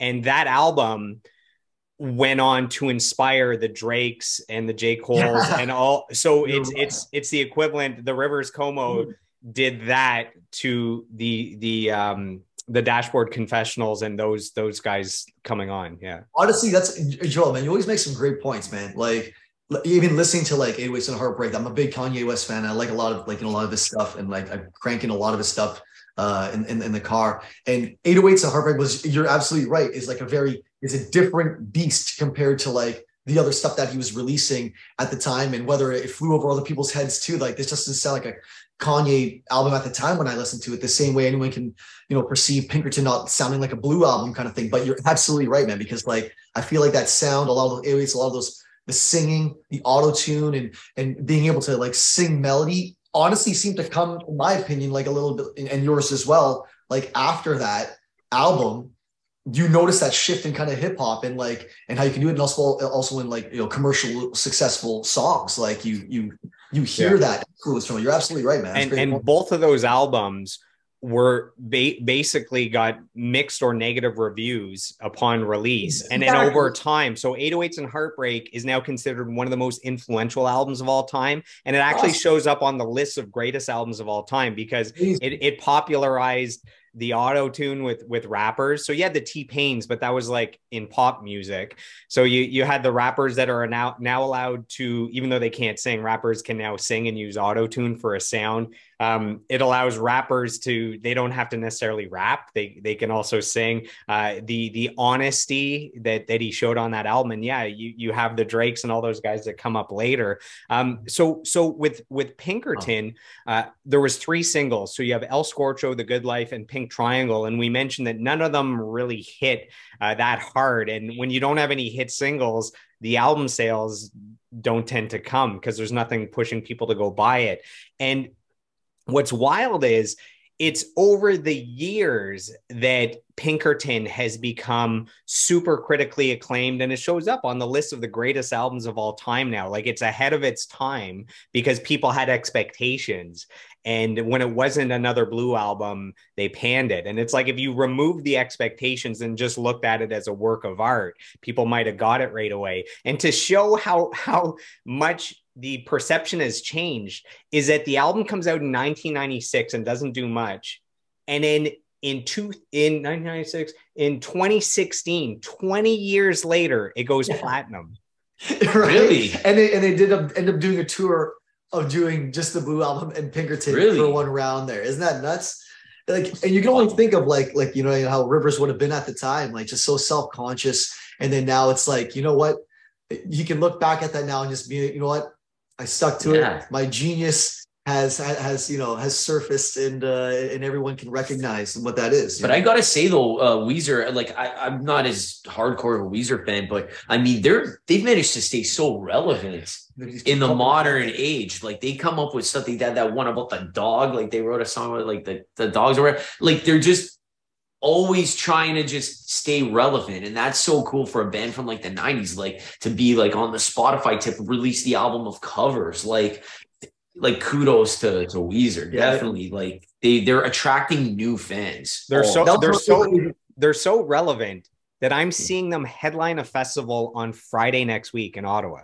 Nice. So it's Weezer's headlining, and Billy Talent's one of the openers, and they have the big single together. That was great. So they'll obviously, if one is playing after the other, I'm assuming Rivers will come out for that single with Billy Talent. Isn't that nuts? That's like, so cool. Like, our heroes are playing with like the guys who grew up in our backyard. You know what I mean? And even even on the Mississauga Walk of Fame, there's a songwriter by the name of Rob Wells.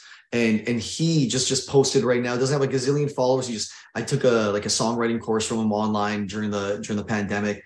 And he just made a post saying that he just collaborated on a song with Rivers Cuomo and Weezer. You know what I mean? It's nuts. You know what I mean? It's such a small world, and it's crazy, you know? Yeah. So the reason behind the shift in sound and tone of the album between the Blue album and Pinkerton is, I didn't know this, but Rivers Cuomo, I always have trouble with his name, Rivers Cuomo. He was born with one leg quite a bit shorter than the other. And for 8 weeks leading up to the recording of this album, he went in for surgery where they lengthened one of his legs. And so for 8 weeks, he was hospitalized on painkillers, had to walk with a crutch. He was just in such a horrible place, as well as him hating the fame and the negative things of fame that came with the previous album. That's what put him in that dark, vulnerable mindset that led to what became Pinkerton. And what's crazy is this was supposed to be a rock opera. So they ended up changing, and eventually it became Pinkerton, but it was supposed to be a rock opera called Songs from the Black Hole. Talk about as dark as possible. And also, once they abandoned the rock opera and it became Pinkerton, before it was named Pinkerton, it was almost called Playboy, like probably making fun of, like, you know, he talks a lot about sex and like meaninglessness and all that stuff on this album. So it's probably a play on that. So it was almost called Playboy, and it was almost called Diving into the Wreck.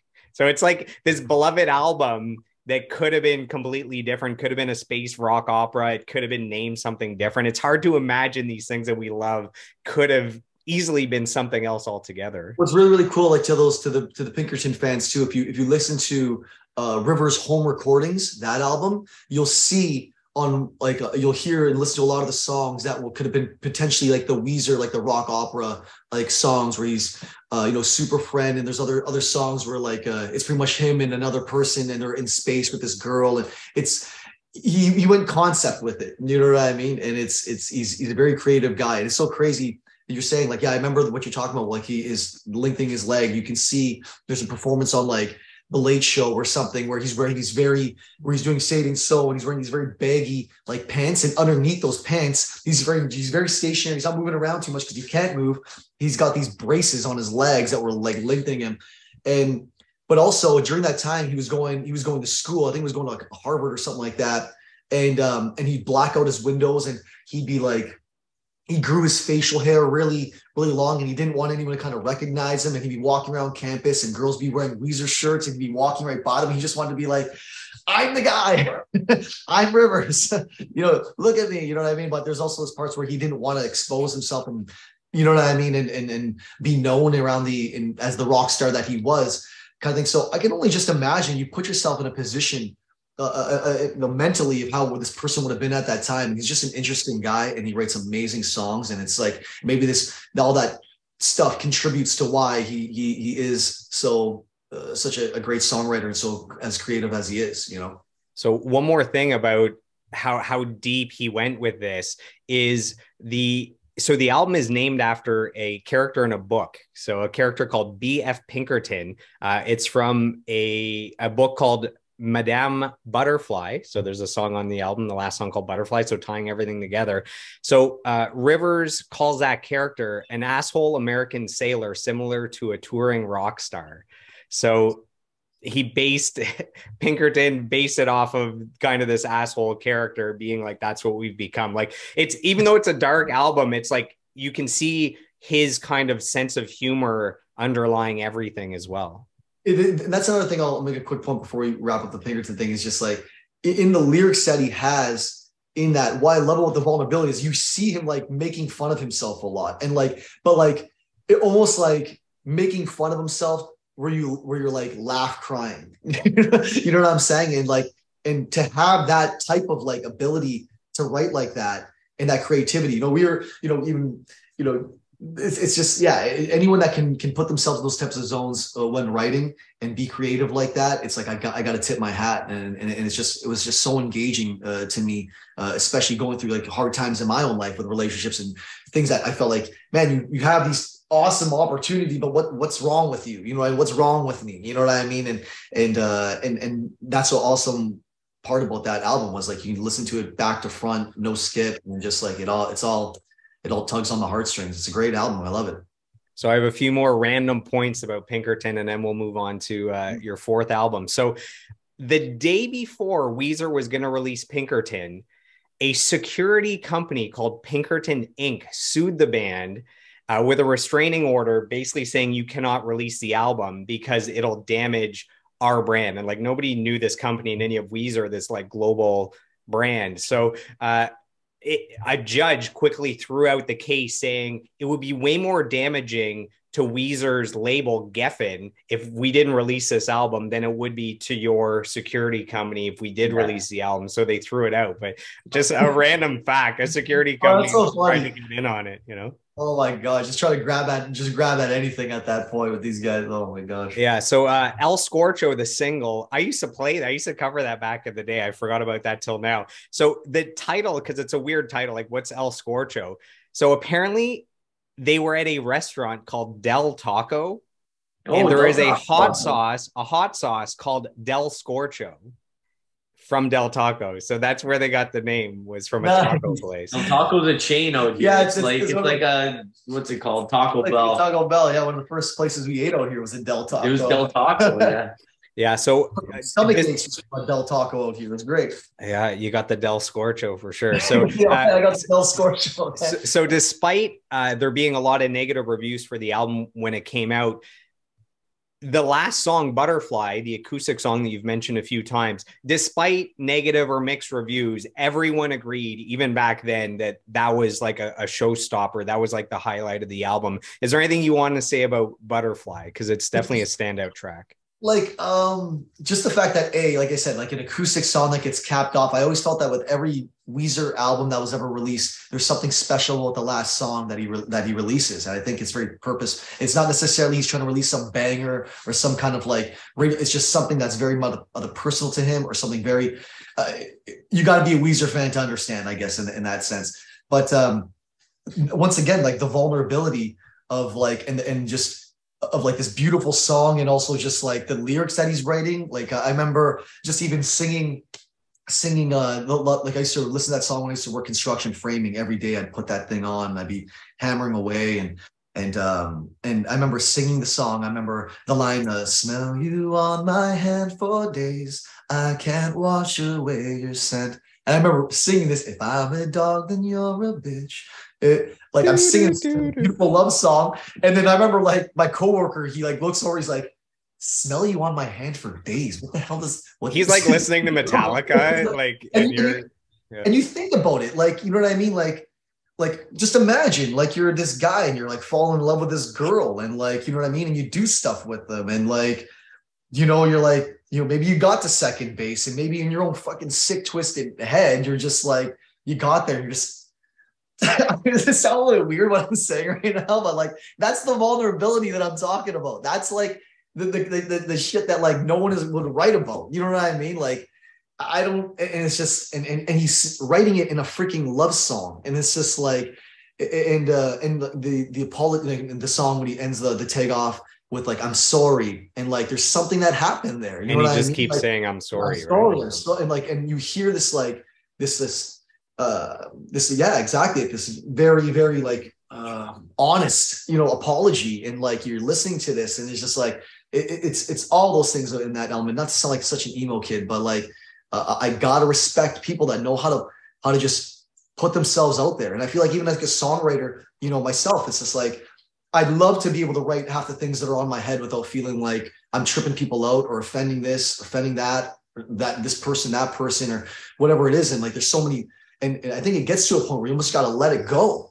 And when you can let it go is when people are really going to gravitate towards it. You know what I mean? That's the inspiration, I think, when it comes to that album for me. Is just like a person that was just like, you know what? I'm just gonna go for it, and no matter what. And then waking up the next morning and feeling like, what the hell have I done? But at least getting to that point of like vulnerability and honesty and releasing it, and it just goes to show that it goes over all these years, 20 years later, and people dig it, and people, you know, and it still got sold, and it's still, that album was still toured, and it all speaks for itself.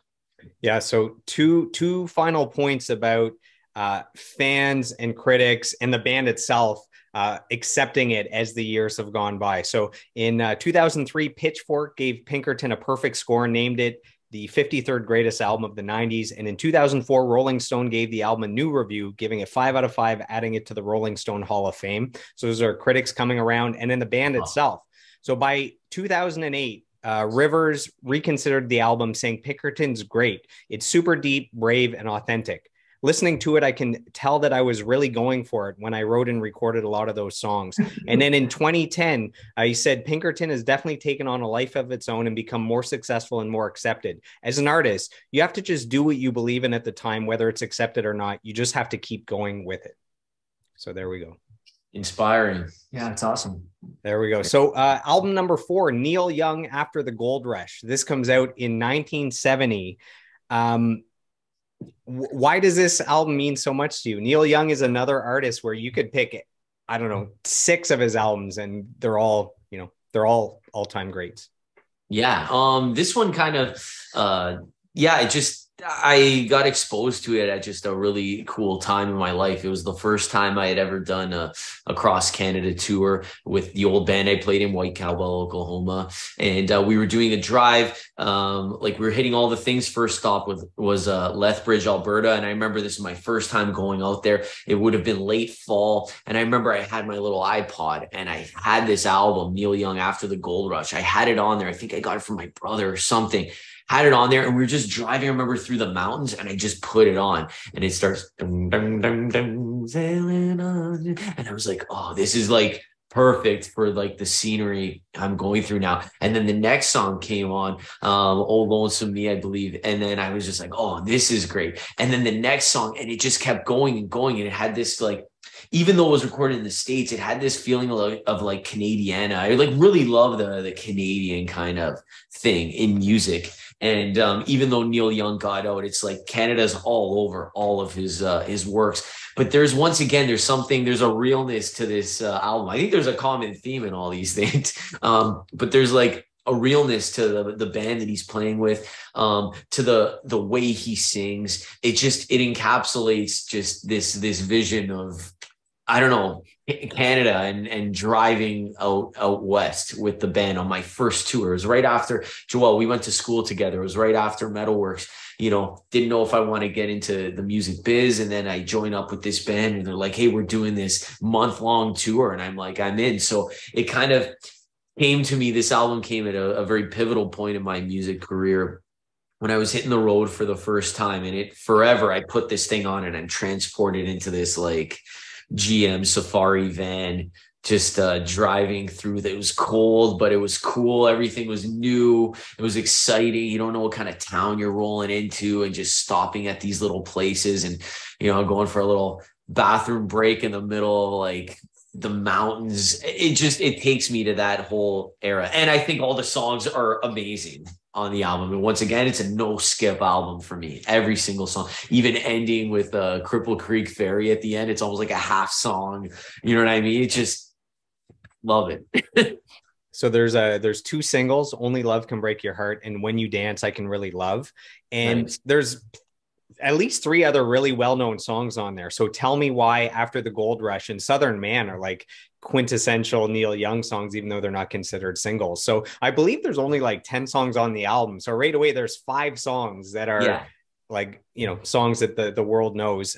The album goes on to sell over 2 million copies in the US alone.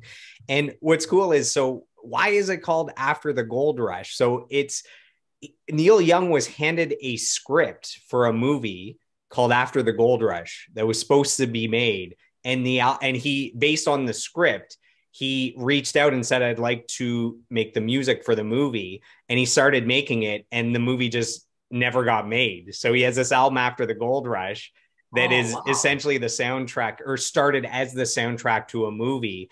Yeah. And 2 songs were written specifically for the movie. So After the Gold Rush and Cripple Creek Ferry actually has to do with what the content would have been in the movie. When you're asking like, what's Cripple Creek Ferry? It's like, it was a part of this movie. Love that song. Oh, that's awesome. Yeah. Another song I like on that one is Castles Burning. That's like a big one of mine. It's in like a weird guitar tuning. I remember trying to learn it. It has this, I can't describe it. I just like listening to that album. I just picture like misty, like kind of mountains. And it's just an album that really paints some kind of emotional like picture to me is great, because albums are also like just straight up time machines. You know what I mean? Like when you get into an album at a certain period in your life, and then you kind of back off from it from a bit, as soon as you turn it on, you're like transported to those exact moments again. It's like the closest thing you can kind of get. And I just have that on like overload with this album. That's cool. I didn't know that though about the script. It makes sense. Yeah. So in this series, so in my 5 favorite album series, I've had to listen to about 50 albums so far. And this is the first time where I listen to my music on Spotify. I mean, you can listen on Spotify or Apple or wherever. This is the first time where I couldn't listen to the album on Spotify because of the Neil Young boycott. So Joe Rogan, biggest podcaster in the world, signs $100 million deal with Spotify. And during the pandemic, he got in a lot of trouble for what was considered misinformation. So people thought he was saying things that weren't accurate about vaccines and about the pandemic, and that it was perhaps causing harm. And later on, looking back, it shows that what he was saying was true. It was just going against conventional wisdom. But anyways, a lot of musicians, starting with Neil Young, boycotted Spotify and removed all their music. So I couldn't listen to this album on Spotify. It is available in its entirety on YouTube. So that's how I consumed it. But I'm bringing up that point because I want to ask you guys, is there any musician in human history that has stood up for what he believes in and stuck to his guns as much as Neil Young? I mean, this guy is known for speaking his truth. Oh, you think Lennon, maybe? That's a good point. Okay, there's a few, but Neil Young would definitely be one of them. Yeah. Neil Young, yeah. I mean, like it sucks, but it really sucks that he's not on Spotify, because I want to listen to his music, and I'm like, I can't listen to it in the car. Just straight up, I want to look for stuff. Even on YouTube, sometimes you get it pitched in a different thing, and I'm just like, what does he want me to do? Like buy the CD right now? Like no one even has CD players in cars, and it sucks because I can't listen to Neil Young when I want to, and I like listening. He definitely doesn't like the YouTube commercials whenever I run it through my phone. Mine. Yeah. What's funny is there's still actually a handful of Neil Young songs on Spotify. Yeah, only because his song was on the Eat Pray. He had a few songs on the Eat Pray Love soundtrack. So the soundtrack is up, and he doesn't have the power to remove it because it's from the label that has the soundtrack. So you can still hear Heart of Gold and a couple other songs. So there's like a few Neil Young songs there, but all the ones he could remove, he definitely removed. I wish he would get back on it, though. It just sucks because, I genuinely am a big Neil Young fan, and I just can't listen to his music. I don't know where. Like I said, YouTube, it's like hit or miss with the songs, and I want to just be able to listen to an album in its entirety. So, Neil, I remember trying to read his book. It was hard to get through his book, though. He had what was it? I read that book. I don't know. I found it tough to get through, to be honest. I love Neil, but it was like one chapter was like a paragraph, and he's just like, my trains are like this. And I'm like, okay, I can't get into the trains. I want to know about the life, But to your point, Neil Young does what Neil Young wants to do. And Joel, correct me, and maybe you're going to bring this up, but correct me if I'm wrong, but you did have a Neil Young encounter. I did. So one year I was working at the Junos. I don't know if this is the story you're talking about, but I've only met him once. So hopefully this is a story.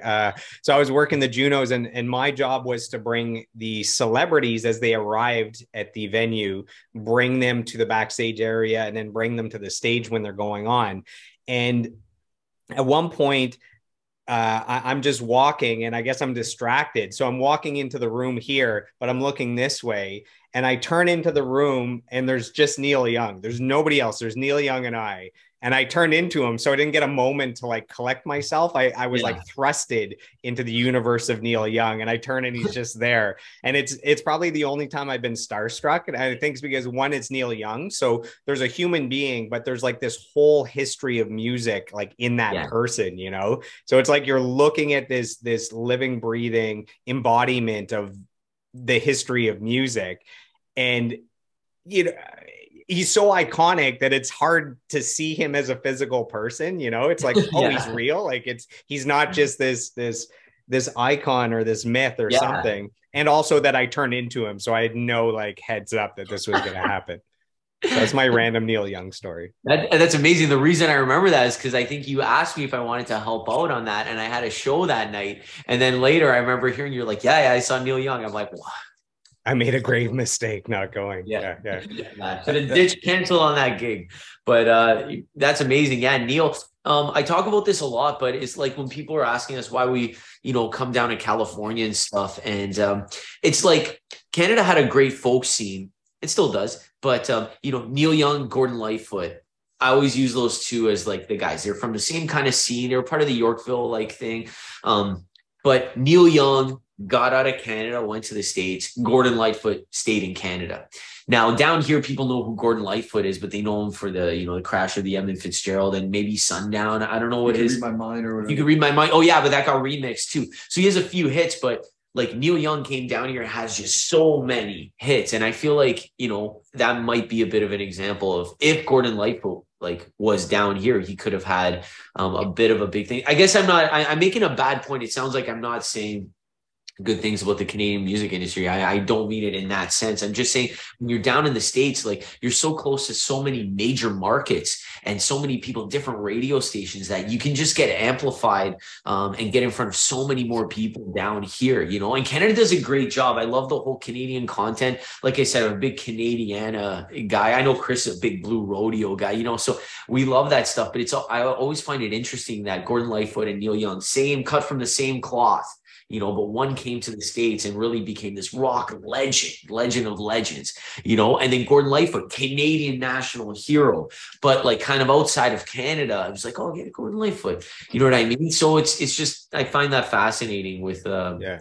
A lot of times Canadian artists do have to go to the US and break through before Canada embraces them, that, oh, they're big. Actually, they're our own. And, you know, suddenly Canada starts playing. So you hear that story a lot. When I was looking into this album, man, there's like 80 artists that cover songs off of this album. And I guess two of the most prominent ones, Nora, like two ends of the spectrum. You have Nora Jones and you have Radiohead that both cover Tell Me Why, which is, you know, just to show that a song at its core, if you strip it to just acoustic guitar and vocal, it's a great song. And then you could, you know, as Nora Jones, you could spiff it up on the piano in like a jazzy manner. And then Radiohead, you could do whatever Radiohead does to a song. So it's kind of cool. The album, Rolling Stone has it on its list of 500 greatest albums of all time. So it has it at number 322. And I know there's lots of Neil Young albums on there, but this one definitely shows up. I always heard about the lore behind the song Southern Man. Have you heard stories about Southern Man? Yeah. Okay. Well, sorry, go ahead.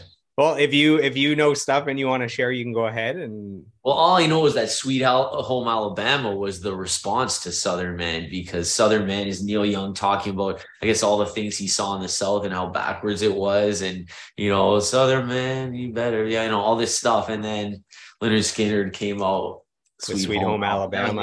And heard Young sing about it. It's like so you have two of like the most iconic songs that are like in reference to each other.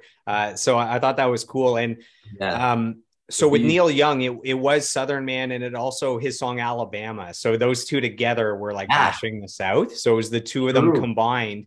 And Lynyrd Skynyrd, like over the years, Neil Young and Lynyrd Skynyrd, like they actually they're friends and they love each other's music, and they'll, just to show that they're good, it's like Neil Young will wear a shirt that has to do with Lynyrd Skynyrd and vice versa. So even though they seem like two like protest songs against each other, it was just what inspired these amazing songs, and they're all good, you know. People were just standing up for, you know, Lynyrd Skynyrd is just like, well, the South isn't all that bad, you know, and this is where we grew up, and they were just kind of, you know, stating their case a little bit.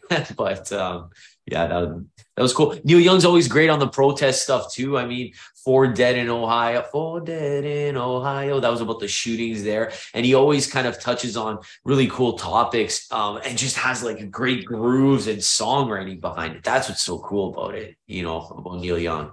When I first moved to Mississauga, I went and saw Neil Young with Crazy Horse in Hamilton. So I went with Alex Andronacki, which is that's awesome, pretty cool. So I think we were on the floor for Neil Young with Crazy Horse, and it was like a grunge show. Like he's considered the godfather of grunge because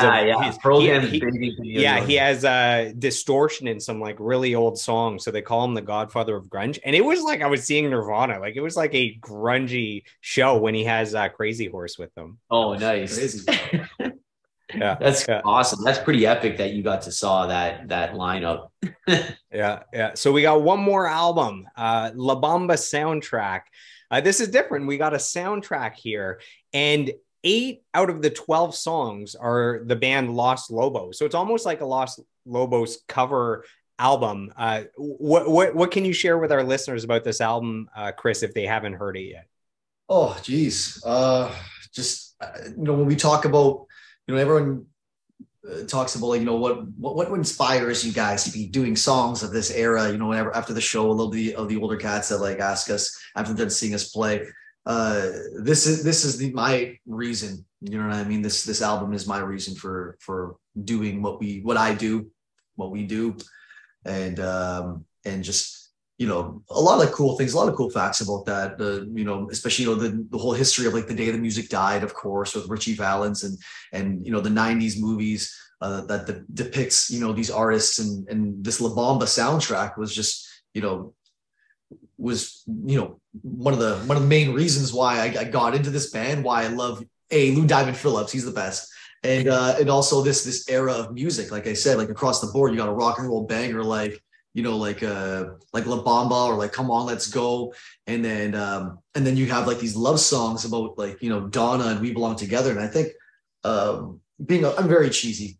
You know what I mean? I might try to play cool a little bit, Joel, but really see I'm a cheese ball at heart. Just a softie. And I love the songs that are geared towards just like someone that you really care about. And like Donna to me was like the most, like, one of those iconic songs. That's just like, it's about you, Donna, and it's right here, and it's for you. You know what I mean? And I've written a couple songs that just have like, you know, the person's name in it, kind of thing. And it's like it all comes back. It all comes full circle with me, and a lot of that is inspired by this album. And I guess you can say those are some of the main points what I love about it, and the fact that Los Lobos, you know, took these songs, you know, and realistically kind of like, you know, 2.0 them production wise to bring to like a generation like ours, you know what I mean? And have it very, very digestible. You didn't have to be necessarily into 50s and 60s music at the time, like those old recordings. Like you just had these like songs that had a fresh recording to it, and you dig the melodies. You're gonna love this this soundtrack. But you know, I think, and like I said, this one of the, as much as the Meet the Beatles is something very similar to Johnny and myself, I think one thing Johnny's really into this album as well, you know. Oh yeah, yeah. His reasons are, it was like pop culture album too. I mean, the movie itself, like the La Bamba, like the end scene, you know what I mean? Like people know it. Yeah. Like everyone knows that. My eye every time, man. So, you know, and so it's a pop culture movie, and this is the subsequent soundtrack. And it's kind of crazy because it has gone full circle in many ways, because like, I mean, now we're down in California. Richie Valens was from California. We met Chan Romero. He was the guy who wrote the song The Hippie Hippie Shake. He was supposed to be the next coming of Richie Valens after Richie Valens passed away. Chan Romero stayed with the Valens family. So we stayed in Richie's bed, you know, so we heard all the things. We actually have Richie Valens' brother's phone number, which we never called, Mario Valens. You guys actually cover that song, don't you? Hippie Hippie Shake? Which one, Joel? Hippie Hippie Shake. You guys cover that, right? Yeah, it's been a while now. Brian used to sing that one, but yeah, we used to cover it. We played it with Chan Romero. So it's like, I don't know. And I mean, even Los Lobos, they're like an East LA band, like it's not far from here. You know, we know people who know Los Lobos, like Mark Guerrero. So it's like we're really close to that whole kind of scene. Not that we're part of it in any way, but I'm just saying, by being here, we're like, we feel this connection. We're close. You know, he was like, Mexican American, is like, we're in California, we're close to the border, there's such a flavor here with the food, the people, and everything. So it's just, I don't know, it feels like it's come full circle, you know, from loving this album, starting this band, this guy's childhood obsession, and now we're like here. It's like we're subconsciously getting closer and closer to like some moment or something, which just feels like a fulfilling our own, like, you know, our own dreams, you know what I mean? Like, we're down here, we're making it happen in that sense, and just seeing where this all came from. It's like we're fortunate enough to be playing American style rock and roll and making a living off of it, and just being inspired around you know, and playing Richie Valens tunes. I mean, we're making, like we said earlier, I mean, like we're doing how many songs off? At least 6 songs off this. La Bamba, Come On, Let's Go, Donna, We Belong Together, Framed, Summertime Blues. Summertime Blues. We've even done Who Do You Love? Yeah, Who Do You Love? Yeah, we've done Who Do You Love? That's when Ronnie Hawkins, we played Who Do You Love? Yeah. So like this album, it's like whenever we're looking for new songs, we just kind of look to the track listing. We're like, I should do that one. I really love playing Framed though. Yeah, Frame's awesome. Check out the song Framed. The version, the Los Lobos version, it's a dirty, cool song. Yeah, it's a cool song. And then you hear obviously the original versions done by Richie Valens and the band in the studio, and it's like totally different. It's so much more raw. So Los Lobos, like you said, definitely made it more palatable for in the 90s for people to get into this music. You also ask yourself, like, you actually tend to forget the fact upon listening to his music and also seeing himself in his pictures. This kid was 17 years old. You look like an old man. He's been like Who, Richie Valens? Yeah, look up like what he actually looked like. You know, he was looking old. Yeah, he's had experience. Not many 17-year-olds, I guess you can say. Are you saying he was 17 like when he rose to fame, or like when he died, or Yeah, he was 17 when he died? Died, man. 17 going on 30. 17, he died. Holy man. Yeah, that whole story is just nuts. He accomplished a lot by 17. Jeez. He was on the rise, and then it just, he's still in high school when he wrote Donna, and he's rolling up on his ride, his new, drop top, you know what I mean? It was just freaking losing their minds. He's rolling into freaking high school. Like, he's an inspiration. He's amazing. Yeah. California kid. And it was him passing away in an airplane that's considered the term "the day the music died." That's based on that, right? Yeah. Him, Buddy Holly, and the Big Bopper. Like imagine, everyone he was on such a rise to fame, and the crazy thing was one of his best friends. And you'll see in the movie as well. He was afraid of planes because his best friend, when they were playing in the schoolyard, and a plane, I guess, malfunctioned and came crashing down and actually killed his best friend, like right in front of him. So he had a lot of nightmares and stuff like that growing up. And then he always feared going into like riding planes, like, and you'll see things where he's talking to his manager. He's like, no, I don't ride. I'll take the train. We'll drive. And then eventually there was like a couple shows or whatnot where he was just saying, dude, you got to, we in order to make this, we have to fly. We have to fly. And then for whatever reason on that cold night, this little dingy plane, he was sick and whatever it was, and he made the decision to hop on that plane, and that was and it was a coin flip. It could have been him or who else was the other guy. I forget the other. I'm not sure if it was Dion or something. It was like Dion or something, but yeah, I don't know who it was. I forget the person's name. I'm not sure if it was well known as Dion, but yeah, that was the fate that happened. 17, and from there, he became immortalized. You know what I mean? Just on all his accomplishments, on how young he was, how he brought like Chicano, like rock and roll to the mainstream. And yeah, at such a young age. Have you seen the movie La Bamba, Joel? I think like way back in the day. So 1987 is 2 years after I was born. I feel like you were probably born around that year, Johnny. I was born in 87 too. 87, that's what I thought. I had Big Brother. Yeah, so I've seen it like probably as a kid, but I should go back and watch it. I read up on it, and it got great reviews, and the soundtrack's blood. The Kleenex box. My dad told me when he first saw that movie, the impact that it had on people. People were leaving the theaters crying and stuff like that. It was crazy. Yeah. Yeah, you're talking about the airplane crash with Richie Valens. So in a recent deep dive, we looked into the Ozzy Osbourne's Blizzard of Oz. So Randy Rhoads, who died at 25 in a plane crash as well. So like I just went through the horror story of a young musician who had just broken through to superstardom, had changed what it meant to play guitar with the two-hand tapping. It was Randy Rhoads with Crazy Train and Van Halen around the same time. Those two guitarists changed the way you play guitar, the two-handed tapping technique. And then another thing, I don't know why I'm getting into all these plane crashes all of a sudden, but did you guys know that with 9/11, like the two planes that went into the towers, Seth MacFarlane from Family Guy was supposed to be on one of the two planes. So the creator and the voice for Family Guy, it was something like he was out too late the night before and didn't hear his alarm. Like it was something as small as that he was 100% had his ticket and should have been on one of the two planes. So to see since then what he's done essentially with a free roll where he's like, I shouldn't even be here. So, yeah, that's wow. It's crazy. Anyways, I guess a few things about this album and we'll wrap up to show the success of the soundtrack. So Los Lobos, they hadn't really had a big breakthrough. Like they were talented, they were signed to a label, but they were selling like 50,000 copies. And then this album comes out. The single, their version of La Bamba, goes to #1 on the Billboard Hot 100. So it was the fourth non-English single ever to go to #1 on Billboard. Like normally it has to be English for an English market, right? Yeah. So that goes to #1, which then has the album sell 3 million copies. And then Los Lobos have had a career for the last, 30 years since then, based on how big this was. And a few other things, Los Lobos. So I don't speak Spanish. So Lobos, I didn't know is wolves. So it's the wolves. That's Los Lobos.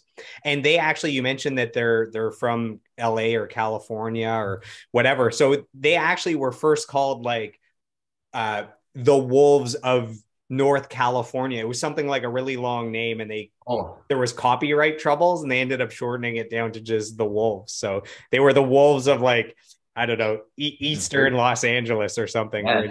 I think they were from East LA, which is that whole like scene. I'm pretty sure, but nice. Yeah. So we said La Bamba went to number 1. Come On, Let's Go and Donna were also hits that charted.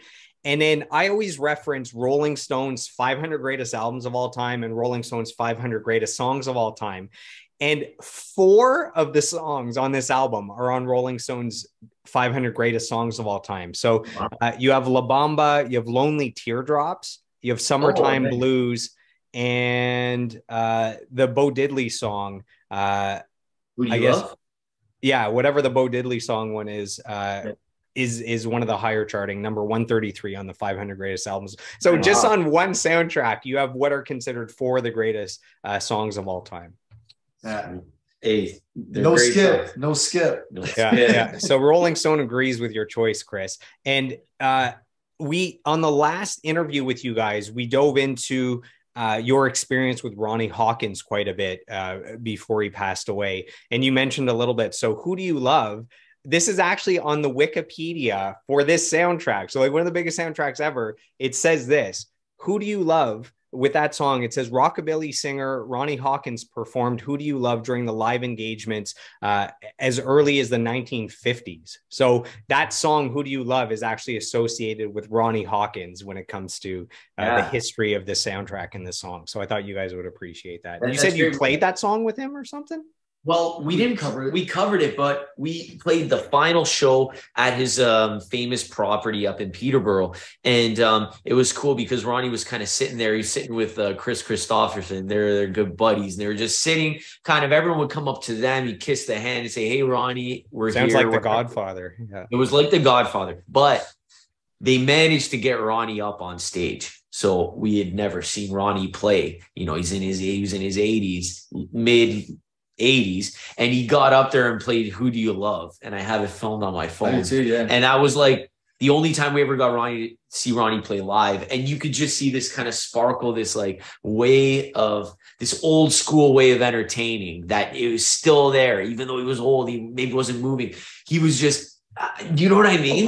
Like you could just see him in his facial expressions, and he came to life. Pointing at people, he came to life. You're like, oh man, this is like an original OG first wave rock and roller right here. But he was like, man, he doesn't get the credit, seriously. Like when it comes to like his stage moves, like, man, he was doing something called the camel walk, which is like the equivalent to the moonwalk.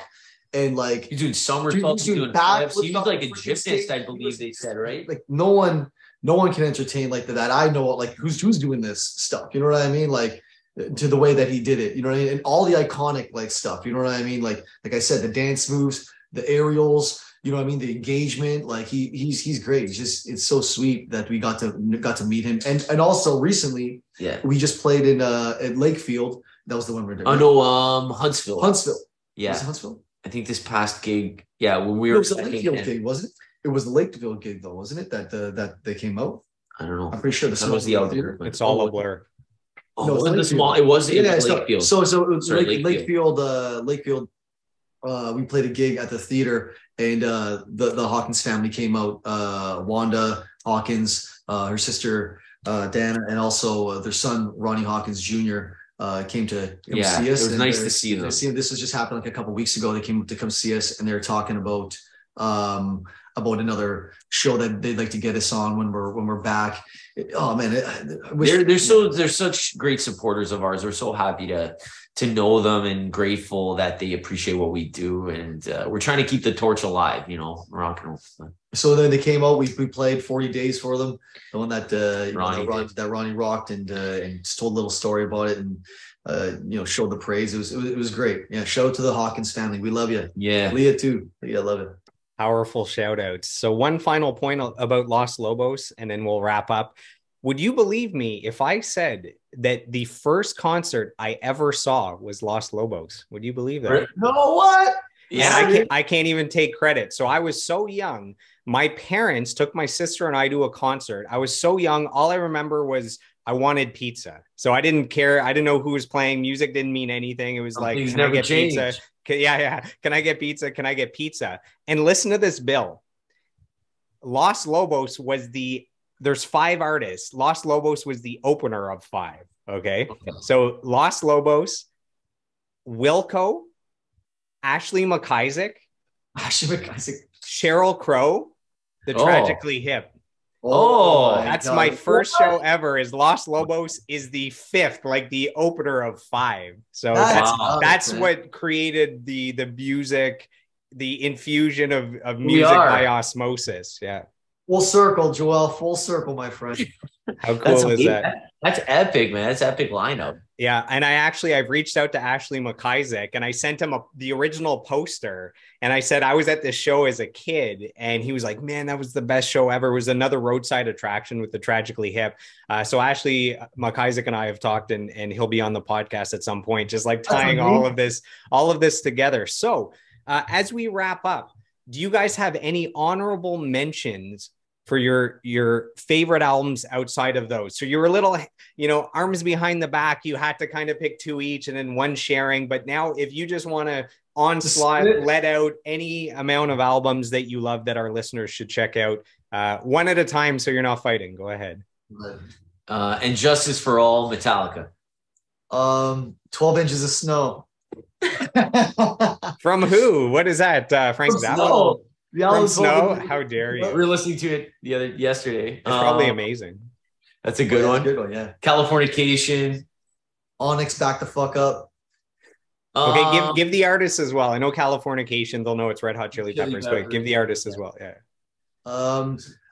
Onyx, Back the Fuck Up is one. Okay. Growing up with that one, yeah.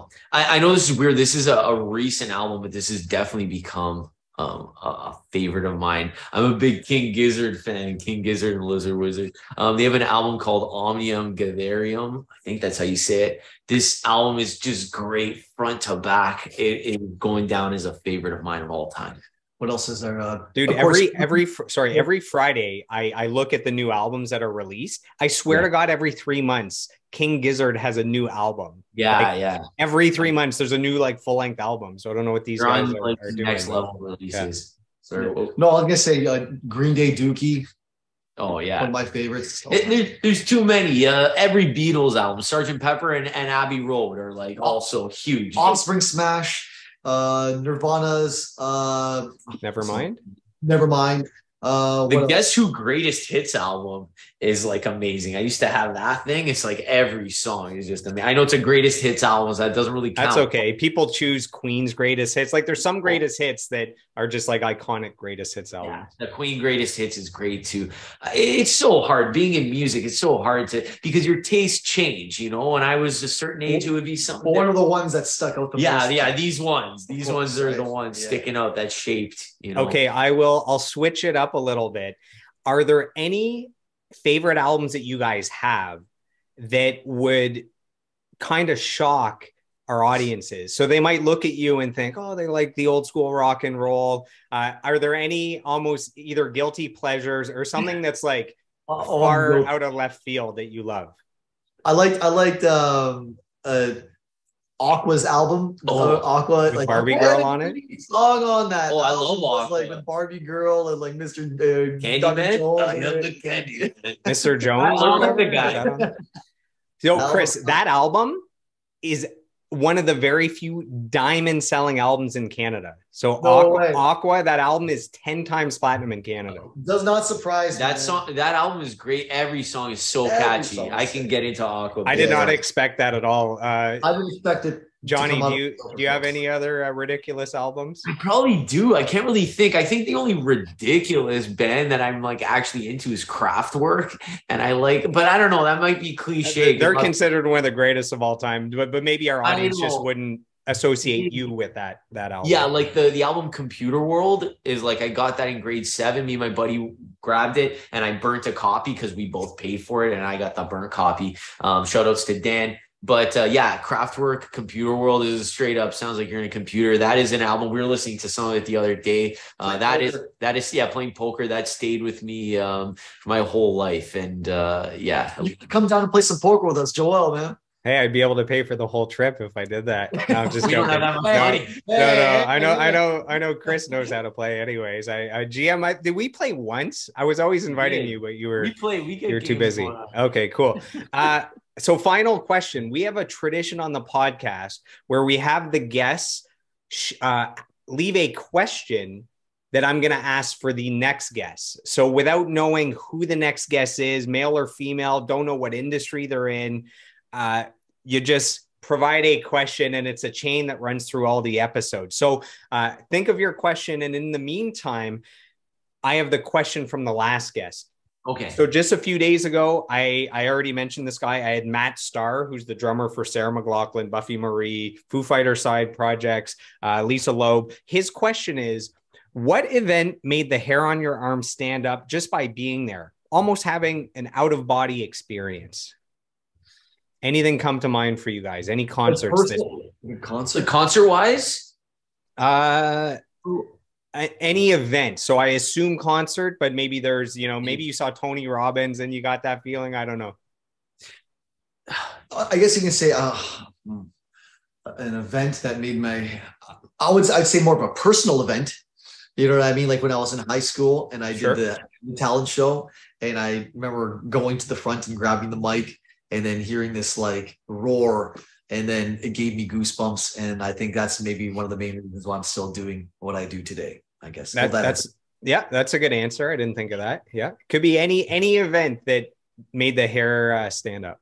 You know what's funny, Joel? I was trying to think about this, and I couldn't think. There's been so many like little things over the years, but I guess in terms, I'll maybe just bring it down to a concert, like a moment that really made that happen was I don't even know if I mentioned this on the last one, but seeing Roger Waters.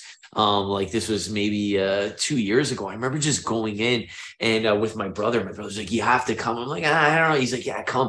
And he started off with the song "Breathe," like off of Dark Side of the Moon. And I remember it sounded so good. And I was like, I couldn't believe people were playing, so much so that I was watching the drummer to make sure like everything I heard was coming out. And then you realize they had sounds all over the place. But that was one of those like goosebump moments where like, I can't believe they're playing this right now. I don't get that much being in the music business. The magic is bunch of jaded musicians. Yeah. Yeah. Well, it's just like that, all the behind the scenes, there's a guy like with the smoke machine. It's like, the tricks. But that was like well put together, and that gave me as a rare goosebump moment from a live show. But I mean that's goosebumps right now. Here's that. Yeah, I saw Roger Waters do The Wall in its entirety at the Rogers Center, which was pretty incredible. I'm a massive Pink Floyd fan, so so that was awesome. So can you guys now provide a question that I will ask the next guest? I'm assuming it's an artist or someone in the industry. So I don't always know who the next guest is because things change, but in this case, I know who the guest is. Yeah, so it's a musical guest, if that helps. What was the moment in your musical career where you were able to look up or look at your parents and finally feel that they were proud of you for your accomplishments of what you did in like the arts industry?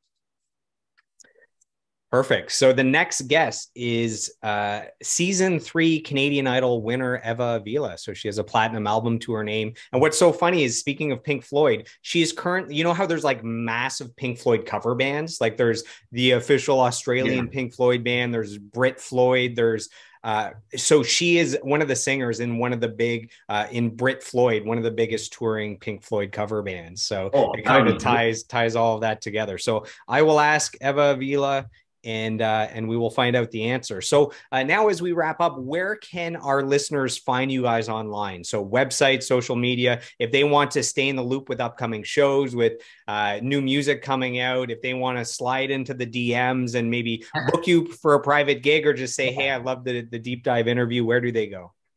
Well, obviously our website is thedreamboatsband.com. And then we're on all the socials.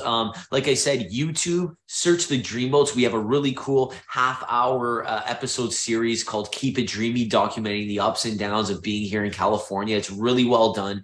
Then we're also on TikTok at the Dreamboats. We're on Instagram. We probably post there the most at the Dreamboats. And on Facebook as well, we post quite a bit. We're all over all of these. And Twitter for those. Insta's our main one, though. Get us on Insta. Yeah, Insta, TikTok, and YouTube. We put out a ton of content on YouTube. We'd love for you to see us on YouTube. Do you have any parting words for your fans that have been there from the very start of the Dreamboats? Any words for the fans to leave them with? You are the ones that made us get crazy enough to alter our lives enough to come down here, chase our dreams, stick with it, and just be the reasons why we enjoy our lives right now at the moment. Yes, we're forever grateful for anyone who's ever come to a show or has connected with us, connected with the music, and has told us their cool stories of what we meant to them, because this band means a lot to us. And when we hear that it translates to someone else's life, that means a lot. So thank you so much, everyone, the OG fans and the new fans down here. There's a whole new family of Dreamboats fans down here in California. We have to merge all the families together. We had a lot of Palm Springs people at our El Macombo show. We had some. We did. Some came out. So thank you so much to all the fans. And big thanks to you, Joel, man, putting us on our platform, sticking with us to make this happen. And dude, you're such a beautiful soul, and we love doing this with you, man. Yes. Great. Thank you. You guys are very welcome. It's always a pleasure to talk to you. It's always a pleasure to catch up on everything that's happening over the last year. So big thank you to you guys for your time. I appreciate it. And to the fans, to the Chris fans, to the Johnny fans, to the Dreamboat fans, to the podcast fans, thanks for tuning in, and we'll see you on the next episode. Thank you. If you've enjoyed today's episode of the podcast, please take a moment to subscribe, like, comment, and share. What I want to know is, who would you like me to sit down with next for a 2-hour deep dive interview? You can let me know by reaching out to me on social media. You can find me on Facebook, Instagram, YouTube, and TikTok at Joel Martin Mastery. Joel is Joel. And you can find me on Twitter and Snapchat at Joel Mastery. So I am done. I am complete. I approve this message, and I'll see you on the next episode.